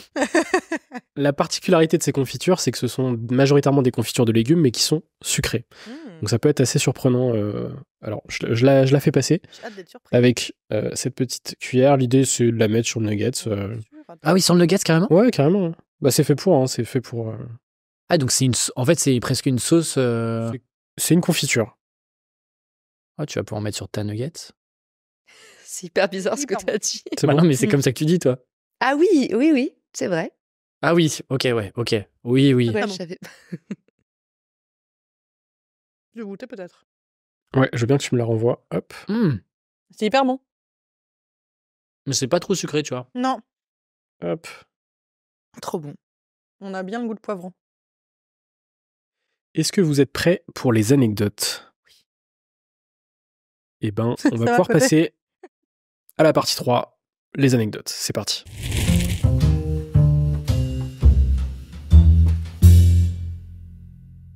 C'est parti pour les anecdotes après cette Spicy Wheel, finalement. Donc c'est la dernière partie du Spicy Talk. Le concept, il est très simple. Chacun, finalement, à son tour, va révéler une anecdote. Donc soit une phrase, soit une histoire complète. Et nous, finalement, avec ces petites ardoises, on va dire si c'est vrai ou faux. Et du coup, on va l'écrire sur notre ardoise pendant que la personne raconte son anecdote ou à la fin de son anecdote. Et finalement, à la fin, on montrera est-ce que c'est vrai ou faux. La personne va dire ensuite si c'est vrai ou faux. Et à la fin, il y aura des points. Et la personne qui aura le plus de points gagnera une récompense. Tout simplement. Est-ce que vous avez compris? Qui est Oui. Excellent. la récompense? La sauce à 1 million. Surprise. Ok. Attention, son langage de l'amour, c'est les cadeaux. Bah, pas tant que ça, tu vois. Alexis va tout donner sur ce jeu. Dites-nous en commentaire ce que vous aimeriez que le gagnant gagne. En vrai, c'est pour l'algo que je fais ça. Hein. Non, c'est parce que pas t'adores du les tout cadeaux, youtubeur. Alexis. C'est parce que t'adores dire cette phrase, je pense. J'ai toujours. Pour commencer les anecdotes, je trouverais ça plutôt cool qu'on démarre avec Juliette. Ok. Ma première anecdote, ce sera une phrase. Ça fait bientôt 10 ans que j'ai commencé ma carrière et en 10 ans, j'ai touché le chômage une fois, un seul mois, c'est tout. On peut te poser des. Est-ce qu'on peut poser des questions ou pas, François? Tu peux. Pas C'est- trop non plus. C'était mais- quel mois et quelle année? Février 2014. Ouais, c'est faux.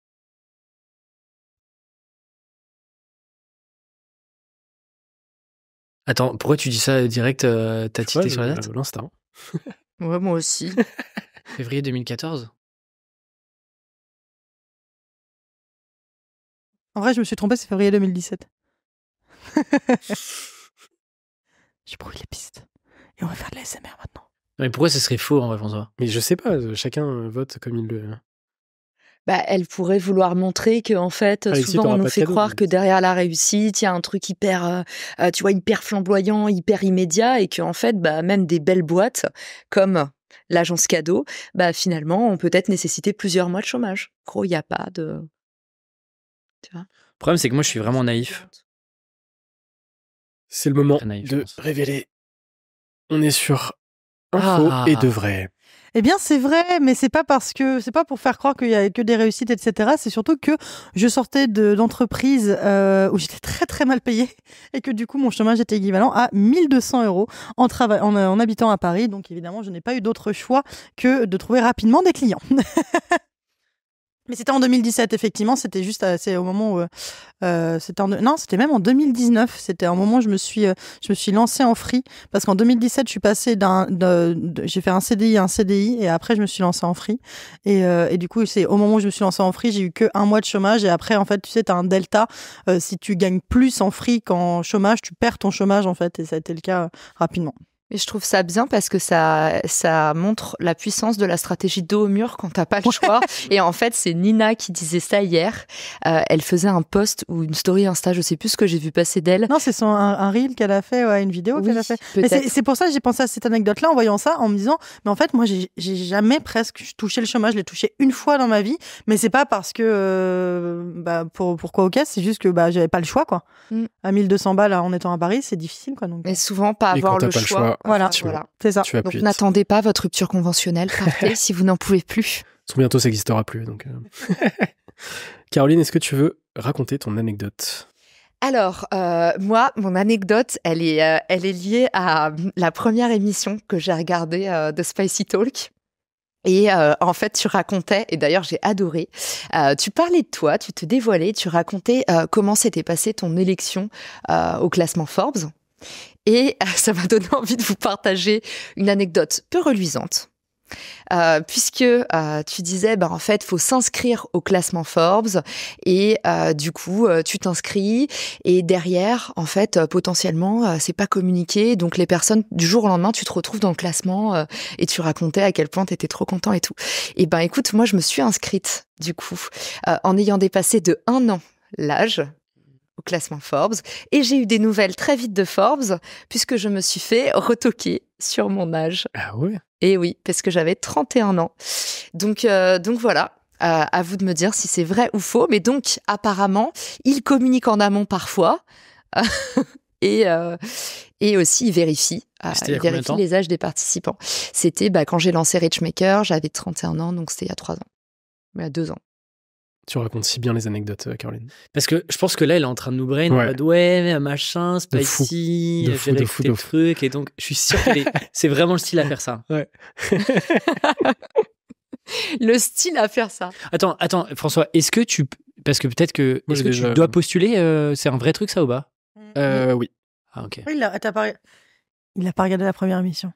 Si, Oh. Si, En plus, on en a déjà parlé ensemble. on avait déjà parlé, mais je l'ai pas m'écoute écouté. pas, donc...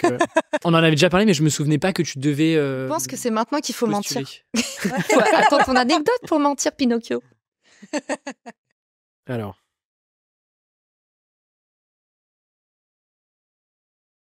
J'ai Allons-y. trop hâte. Moi, j'ai trop hâte de voir. Oh non, je sens que c'était vrai. Je suis sûr que c'est vrai en plus. T'as mis quoi, toi, François? Faux. Ah. Intéressant. C'est faux. ah, Mais je trouvais ça trop drôle. Je me suis dit, j'ai l'impression que je l'ai bien raconté en plus. franchement, c'était vachement bien raconté. Franchement, je m'y croyais. Hein. Ouais. Ouais, Je me moi, suis j'ai vraiment trouvé- projetée. Au tu départ, vois. quand tu l'as raconté, j'y croyais tellement que du coup, j'ai réagi à ce que tu as dit en te posant une question. Et après, j'ai fait non, mais c'est faux. Donc, Alexis, tu as 2 points. Est-ce qu'on peut faire un point sur le classement? C'est pas possible. Insupportable celui-ci. Hein. C'est pas Alexis, Il est compète. On n'aurait pas dû lui donner son Non. bac, on l'aurait pas à la table. c'est au tour de ton anecdote. Ok. J'ai failli mourir attaqué par un requin. Ok, raconte. Pose-moi des questions. Tu veux savoir Dans quoi? quelles circonstances? C'est où On était en 2018, donc juste après la fin de mes études, avant de prendre un CDI. J'ai fait tout un voyage en Asie avec ma compagne et donc on était au large de l'Indonésie. Ouais. Et alors, qu'est-ce qui s'est passé? Croisière et il se trouve que Ah, dis donc, le bateau était haut, t'as sauté haut. Non, mais Une petite- croisière. petite croisière, on était une quinzaine sur le bateau, tu vois. C'était des D'accord. petits bateaux. Et donc, c'était une croisière de quelques jours. Ce qu'ils appellent croisière, mais en gros, c'est un peu road trip. Tu passes d'île en île, tu fais un peu de snorkeling, etc. Et il se trouve qu'il y avait des requins. Ok. Et alors? Et c'était pas. Bah, je suis là. Ils savaient pas qu'il y avait ils savaient pas qu'il y avait des requins. Comment t'as réagi? Il y avait face au un requin risque, mais ils considéraient que c'était OK, quoi. Comment t'as réagi face au requin? Tu t'es fait attaquer, quand même. J'ai beaucoup flippé. Et donc, comment? Mais tu t'es fait En attaquer, gros- c'est-à-dire? En gros, l'idée, c'est qu'on était... je pense qu'on devait être à 40 mètres, je pense, du bateau. Beaucoup de courant. Et donc, on avait des palmes, etc. On était en mode snorkeling. Et en fait, il y a un gars sur le bateau qui crie « Shark, shark, shark !» Et en fait, on était 4-5 dans l'eau. Ma compagne était déjà sur le bateau. Et donc, à ce moment-là, t'essaies de nager le plus vite possible. Et surtout, t'essaies de te dire « J'espère que je suis pas le dernier. J'espère que je suis pas le plus loin du bateau. » Parce que s'il y a un requin qui arrive, c'est pas toi qui manges, quoi. Ok. C'est C'est déjà mon verdict. Ouais, moi aussi. Mm. C'était les cours. Cette anecdote est-elle vraie ou fausse? Ah, t'as déjà... Depuis Ouais. tout à l'heure. Hein. Ouais. Je l'ai écrit hier, le... On y va. Faux. Ouais. Oh, Minou, j'espère que c'est pas vrai. C'est vraiment faux? Eh bien, c'est à moitié vrai, à moitié faux. Oh. Attends, mais... Bah, Alexis, On a tous en change les demi-point, règles. Jackson. Je vous explique. En c'est fait, soit en vrai, gros, soit faux. c'était une Raymanta. En fait, là-bas, il y a des Raymantas. C'était une méduse. Et c'était dans mon bain. C'était Et c'était un canard en plastique. C'était complètement faux. Donc c'est faux. Ouais, c'était une manta géante. Et en fait... Parce qu'il n'y a pas de requin en Indonésie. Et le mec Exactement. a crié Manta, Manta. Non, il a vraiment crié. Parce qu'en fait, Choc mental. elles sont tellement grandes que l'aileron, on dirait vraiment un aileron de requin, en fait, D'accord. quand ça remonte à la surface. Et donc, on a tous gagné. Ouais. Vous avez tous gagné, effectivement. Donc là, Arrête, on est... tu as eu un petit sourire. Ouais, je Mais pense tant que... mieux. Mais moi, ça me rassure les gens qui savent Ouais. pas Et mentir. pour moi, hein. c'est Exactement. Moi, pour avoir été dans les endroits où Ouais. il y a des requins, vraiment, en fait, c'est indiqué. T'as pas le droit d'y aller, vraiment. Enfin, c'est pas possible Mm. que les gens soient OK Tu me avec l'aurais le fait. raconté aussi. Ouais, voilà. je Non, pense mais que je t'aurais raconté, ouais. moi, j'ai été, je sais pas si vous avez déjà été à La Réunion, mais à La Réunion, en fait, il y a T'as des filets, ouais. il y a un gros problème avec les requins. En fait, il y a plein de plages sur lesquelles, en fait, c'est simple, elles sont paradisiaques, mais tu ne te baignes pas. Tu n'as pas le droit.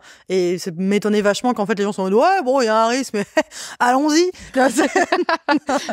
Surtout un truc touristique, tu vois. Mais très Voilà. flippant quand t'es dans l'eau, parce que tu te dis Bien pas, sûr. attends, est-ce qu'en Indonésie, il y a des requins, machin, et tout. Non, tu bien te dis, évidemment, bon, c'est sûr. ouais, petite phobie de la mer maintenant. Ah oui, je comprends. Ouais, tu m'étonnes. Petite thalassophobie, oui, effectivement. Mm.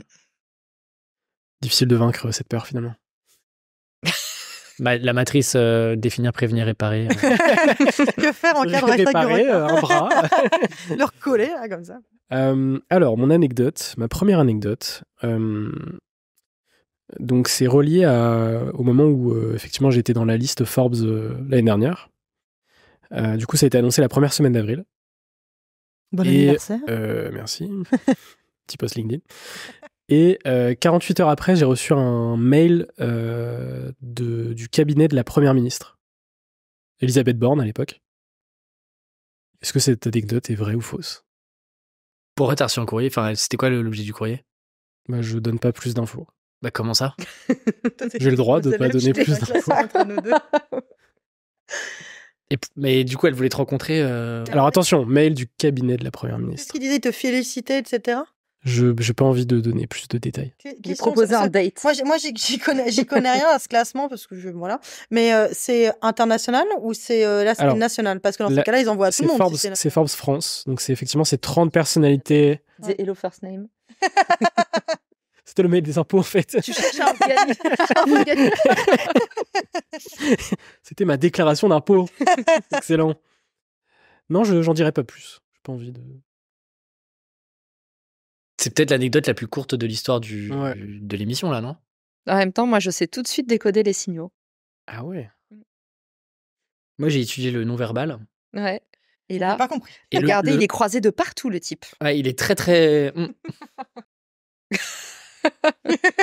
J'adore parce qu'à l'oreille, tu peux Oui, on savoir ce pense. qu'il écrit. Mais bon. Je pense que j'ai Oui. écrit quoi? Vrai. Ok.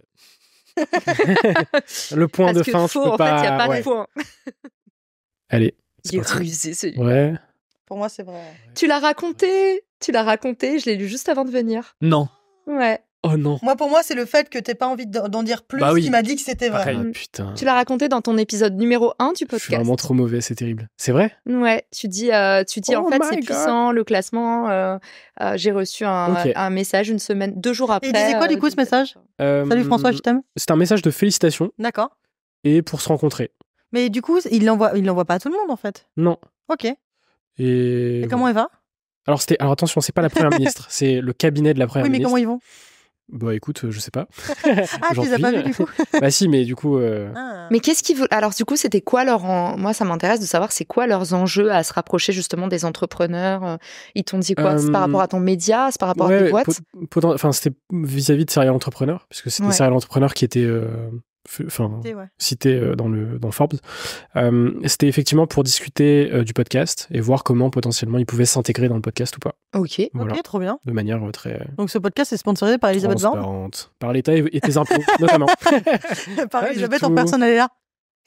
Putain, je pensais pas que je l'avais déjà raconté. Ok, bon. Mais moi, il me semblait que t'avais fait un. Ouais, je pense. Du coup, j'ai donné un point à tout le monde, quoi. Comme C'était ça, mais ouais, là, c'était facile, quoi, du coup. Ok, bon. Alors moi, j'ai une anecdote un peu plus longue. Je pense qu'il y a que Caro qui le sait à cette table, mais moi, j'ai commencé ma carrière dans la presse. Et j'étais très mal payée. Et puis, effectivement, c'est ce que je vous disais sur la première anecdote. Mais avantage de la presse, c'est que je faisais souvent des voyages de presse. Les voyages de presse, en gros, t'es invité. Moi, j'étais journaliste dans la mode, donc j'étais invitée généralement par des marques pour découvrir les collections, etc.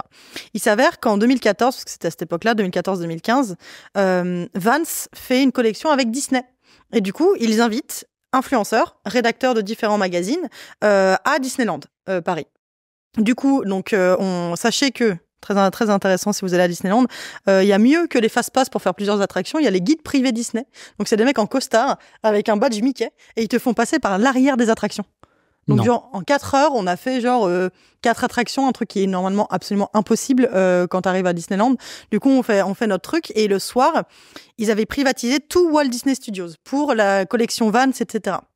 T'avais des trépieds, enfin pas des trépieds, mais des espèces de podiums avec les Vans, etc., les différents accessoires et tout. Et t'avais une table avec une fontaine de champagne. Et il s'avère que ça s'est pas trop vu là, mais je suis quelqu'un d'assez maladroit. Et en prenant en photo une copine influenceuse à ce moment-là, j'ai un peu trop reculé. Et j'ai reculé sur la table. J'ai fait tomber tous les verres et la table qui était en verre.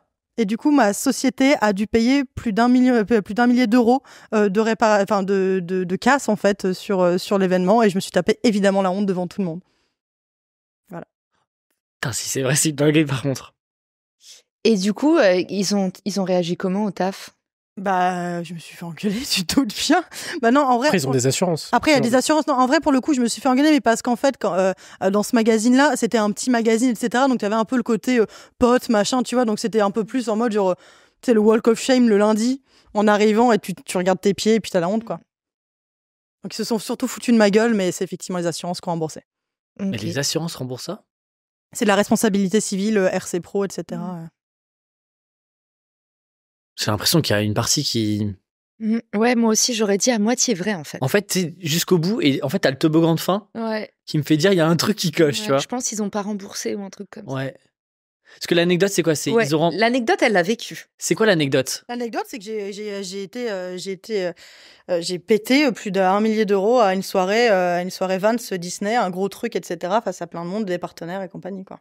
Surtout ça, plus que le remboursement, ça, à moins que vous soyez, je sais pas, vous êtes dans les assurances, les mecs, attendez. Ah oui. Moi, Bah, justement. Ça tombe bien. c'est le Justement. sponsor de l'émission. Ouais, ça tombe bien, moi, je travaille chez AXA pendant 2 ans. Non, la police d'assurance, c'est pas de l'anecdote. Et en vrai, je pense sur des événements, c'est des choses qui arrivent, en vrai, je pense. Après, est-ce que l'anecdote est vraie? Je sais pas. Mais... L'histoire est vraie. En fait, c'est quand même très gros, quoi. Enfin, une fontaine de champagne, faut la faire tomber, quoi. Bah, en vrai, pas tant que Moi, ça. j'ai déjà fait tomber des trucs violents aussi. La première était C'est pas vraie. trop gros. La première était vraie. Je suis le dernier? Non, Caro, elle a pas écrit. Non, mais Juliette, elle aurait pas fait un vrai faux. Tu penses qu'elle est pas en mode bon élève, en mode je fais un vrai Non, faux? mais qui fait un vrai faux? On y a tous pensé. Genre, il faut pas faire un vrai faux. Enfin, je pense. Bah, tu verras bien. Il fait gaffe à comment il tape. 100%. Oh là là, t'es trop Allez. concentré sur la compétition. Ça dit quoi, l'équipe? Oh non. Eh bien, effectivement, c'était faux. Toute l'anecdote sur Walt Disney Studios privatisé, etc., tout est vrai. Sauf que j'ai rien fait tomber. Le dîner avait s'est le très bien toboggan. passé. Il y Eh avait ouais. Donald, il était hyper sympa. C'est mon personnage préféré. Là, je chantais qu'il y avait le toboggan de fin. Et si, moi, j'ai fait un vrai faux. C'était très bien raconté. Et elle a quand même fait un vrai faux, donc il faut que je me fasse confiance. Ouais, exactement, faut que tu t'écoutes Ouais. davantage. Faut Ouais. que tu Du creuses coup, si vraiment. tu fais un vrai Ouais. fond, on va le savoir. Et que tu t'écoutes davantage. Puis surtout, voilà, reste comme tu es, mais... Je pense qu'il faut que je me déconstruise là-dessus, vraiment. Oui, c'est Petit ça. rappel du classement, Caroline est première avec 4 points, Alexis est deuxième avec 3 points, et en égalité avec moi-même, et Ah bah, Juliette super. 2 points. Lanterne rouge. Tout est encore possible. Oui, tout à Oui, mais moi, je suis pas quelqu'un de très compétent. Et ça, c'est une anecdote vraie. J'avoue que j'étais. Contrairement à Alexis, par exemple. Ouais, non, quand Non, j'étais gamine. moi j'aime pas perdre. Ah, mais moi, quand Pour le coup, j'étais- c'est vraiment différent. Non, mais dis-toi que quand j'étais gamine, j'étais du genre à renverser le Monopoly, genre de rage quand je perdais. Et aujourd'hui, j'en ai plus rien à faire. Vraiment, je suis plus du tout Ça va, complète, je moi, m'en je fous supporte pas. complètement. Non, Bah, ça me dérange alors, pas calme-toi. d'être deuxième, mais j'aime pas être dernier. C'est vrai que j'aime pas être dernier. Moi, je m'en fous complètement. Donc t'as quand même un esprit de compétition. Est-ce qu'on laisserait pas Caroline Ouais. raconter son anecdote? L'important, en vrai, c'est d'avoir le cadeau. Soit t'es premier, soit t'es... Moi, c'est marrant, c'est comme quoi on n'a pas les mêmes logiques. Moi, je m'en fous d'être dernière. Par contre, je me dis, oui, ça serait sympa d'avoir le cadeau, mais sinon, ma place dans le classement, je m'en fous. Bah là, en fait, c'est vrai que si t'es deuxième, Le t'as plus une important, marge. c'est- T'as une marge du cadeau, c'est quand même dommage. Ouais, ouais. Après, Alors, celle-ci est-ce vaut que vous double, voulez non mon anecdote ou pas? Allez, Parce que là, vous n'êtes pas venus pour rien. Alors, quand j'étais ado, j'étais émo. Je sais pas si vous faisiez partie de cette mouvance Oui. ou pas. Mais Enfin, du non, mais coup, je vois ce que c'est. je vois ce que c'est. Méprisant. Pas du tout. Et donc, j'étais fan de Pete Doherty. Et alors, malheureusement, j'ai perdu... Ah si, Baby Shambles. J'allais dire, j'ai perdu le nom du groupe, je le cherche depuis tout à l'heure. Et en gros, donc ils ont fait Albion, des superbes chansons qui ont bercé mon adolescence. Et il se trouve que, contrairement à la légende, Pete Doherty est venu à certains concerts parisiens. Et j'ai eu la chance d'assister à un concert de Pete Doherty. Mais j'ai fait un peu plus qu'assister à un concert, puisque, en gros, donc j'étais avec mon fiancé de l'époque, Nicolas. Et on est allé au concert de Pete Doherty. Et en fait, à la fin, il faisait monter des filles sur scène. Et alors, imaginez Caroline j'avais 18-19 ans, donc toute mignonne avec mon petit piercing et tout machin, qui monte sur scène. Et en fait, il a fait un bisou dans le cou à toutes les nanas, c'était avant MeToo. Il a fait un bisou dans le cou à toutes les nanas très consentantes qui étaient sur scène.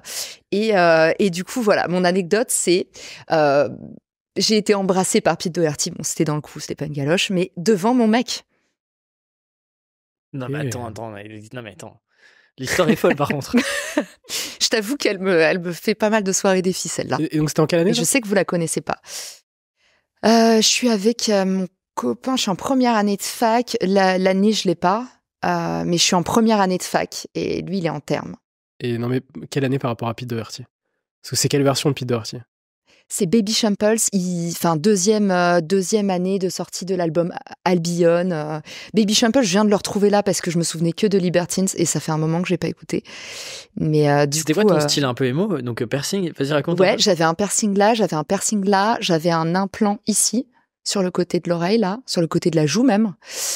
Donc voilà, et puis j'étais hyper fan de Pete Doherty. Et en fait, il annulait tous ses concerts. Et celui-là, j'étais persuadée qu'il allait l'annuler. Et du coup, voilà, j'ai 2 grosses anecdotes en concert, celle-là et un autre groupe dont je me souviens plus le nom, où en fait, le batteur envoie dans une immense salle.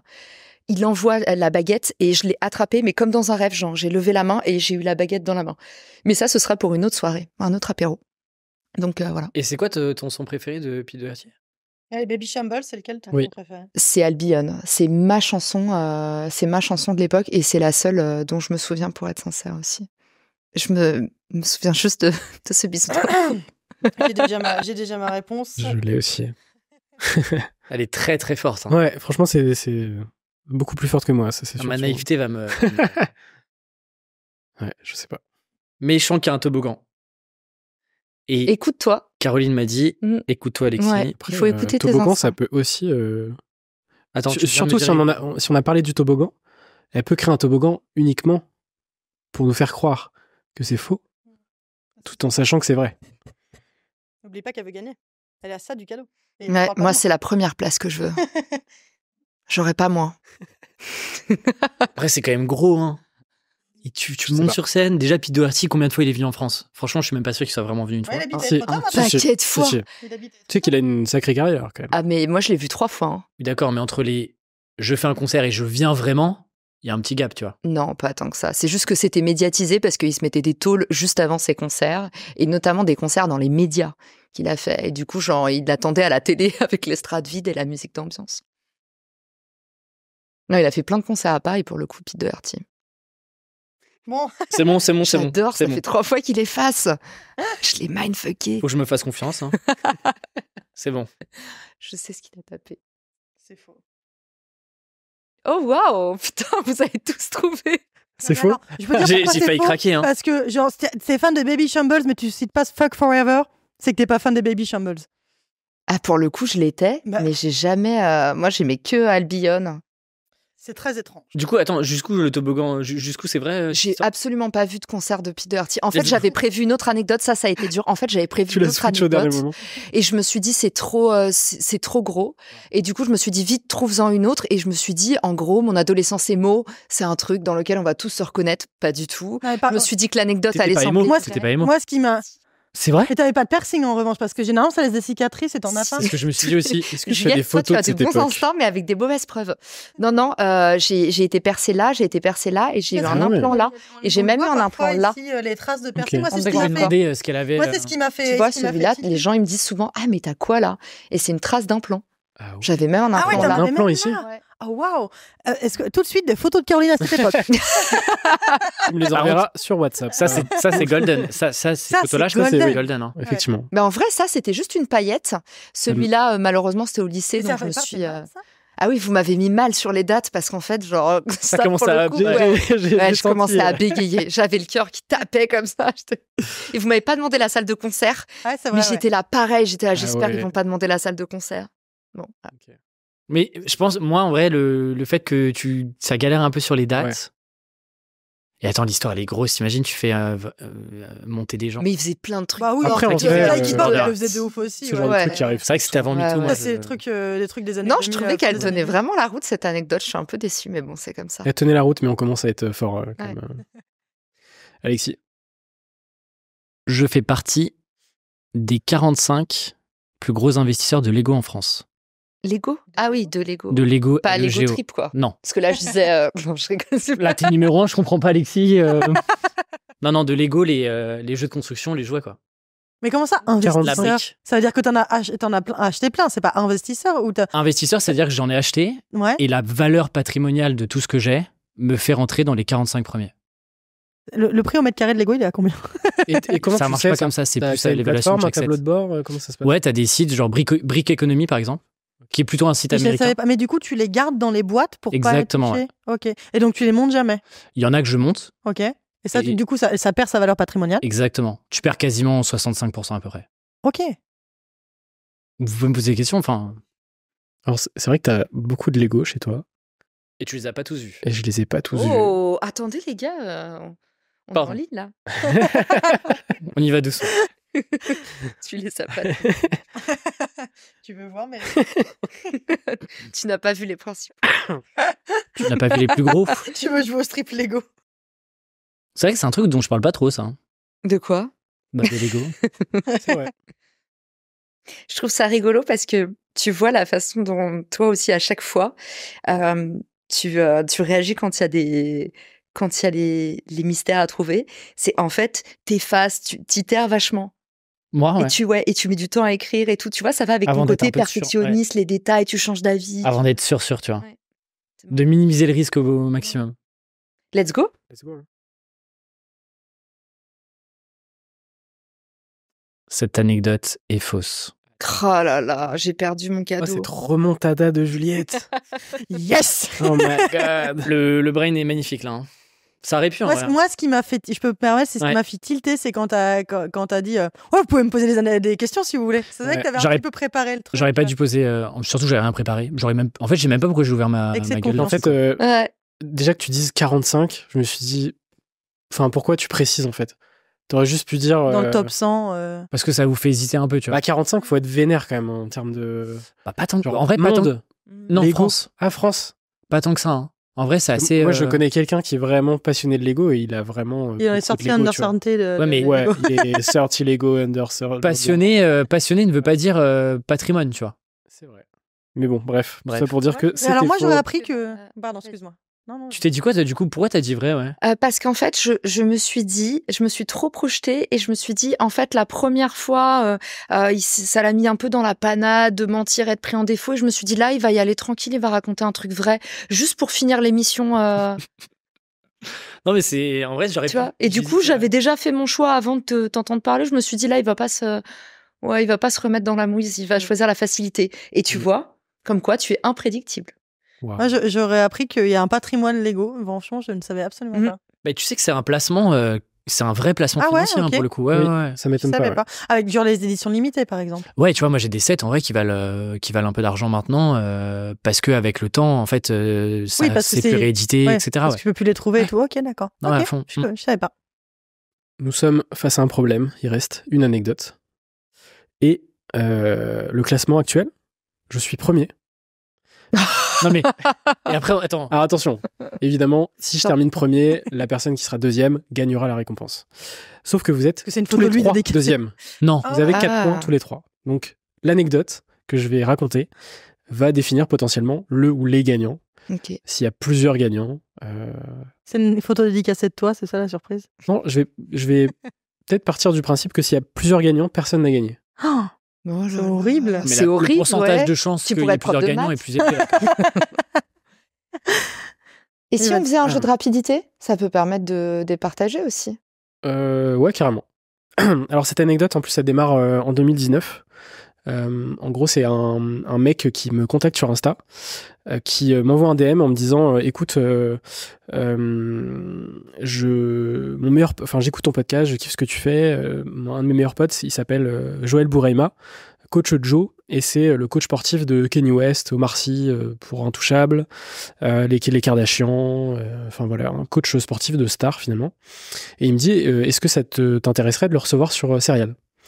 Et du coup, je lui dis évidemment oui. Ça me fume parce que vous prenez des notes de ouf, alors que c'est qu'on est qu'au début.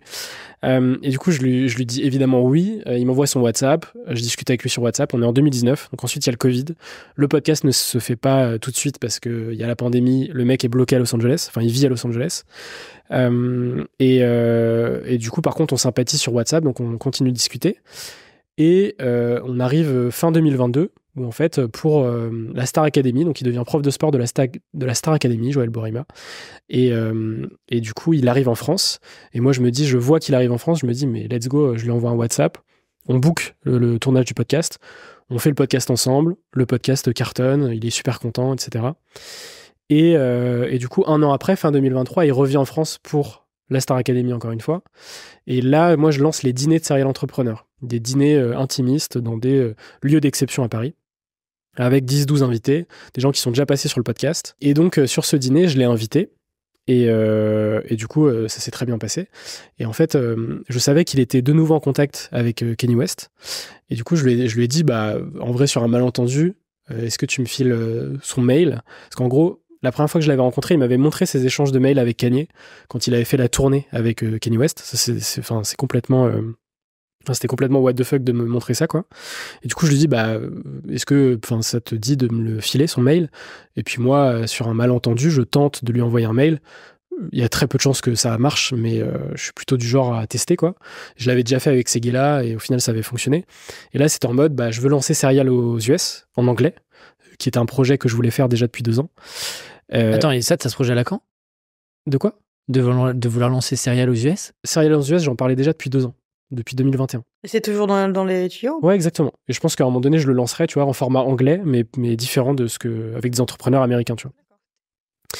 Et du coup, donc, je récupère cette adresse mail, donc il me la donne, il me dit, pas de souci, de toute façon, il y a peu de chances qu'il te réponde en vrai.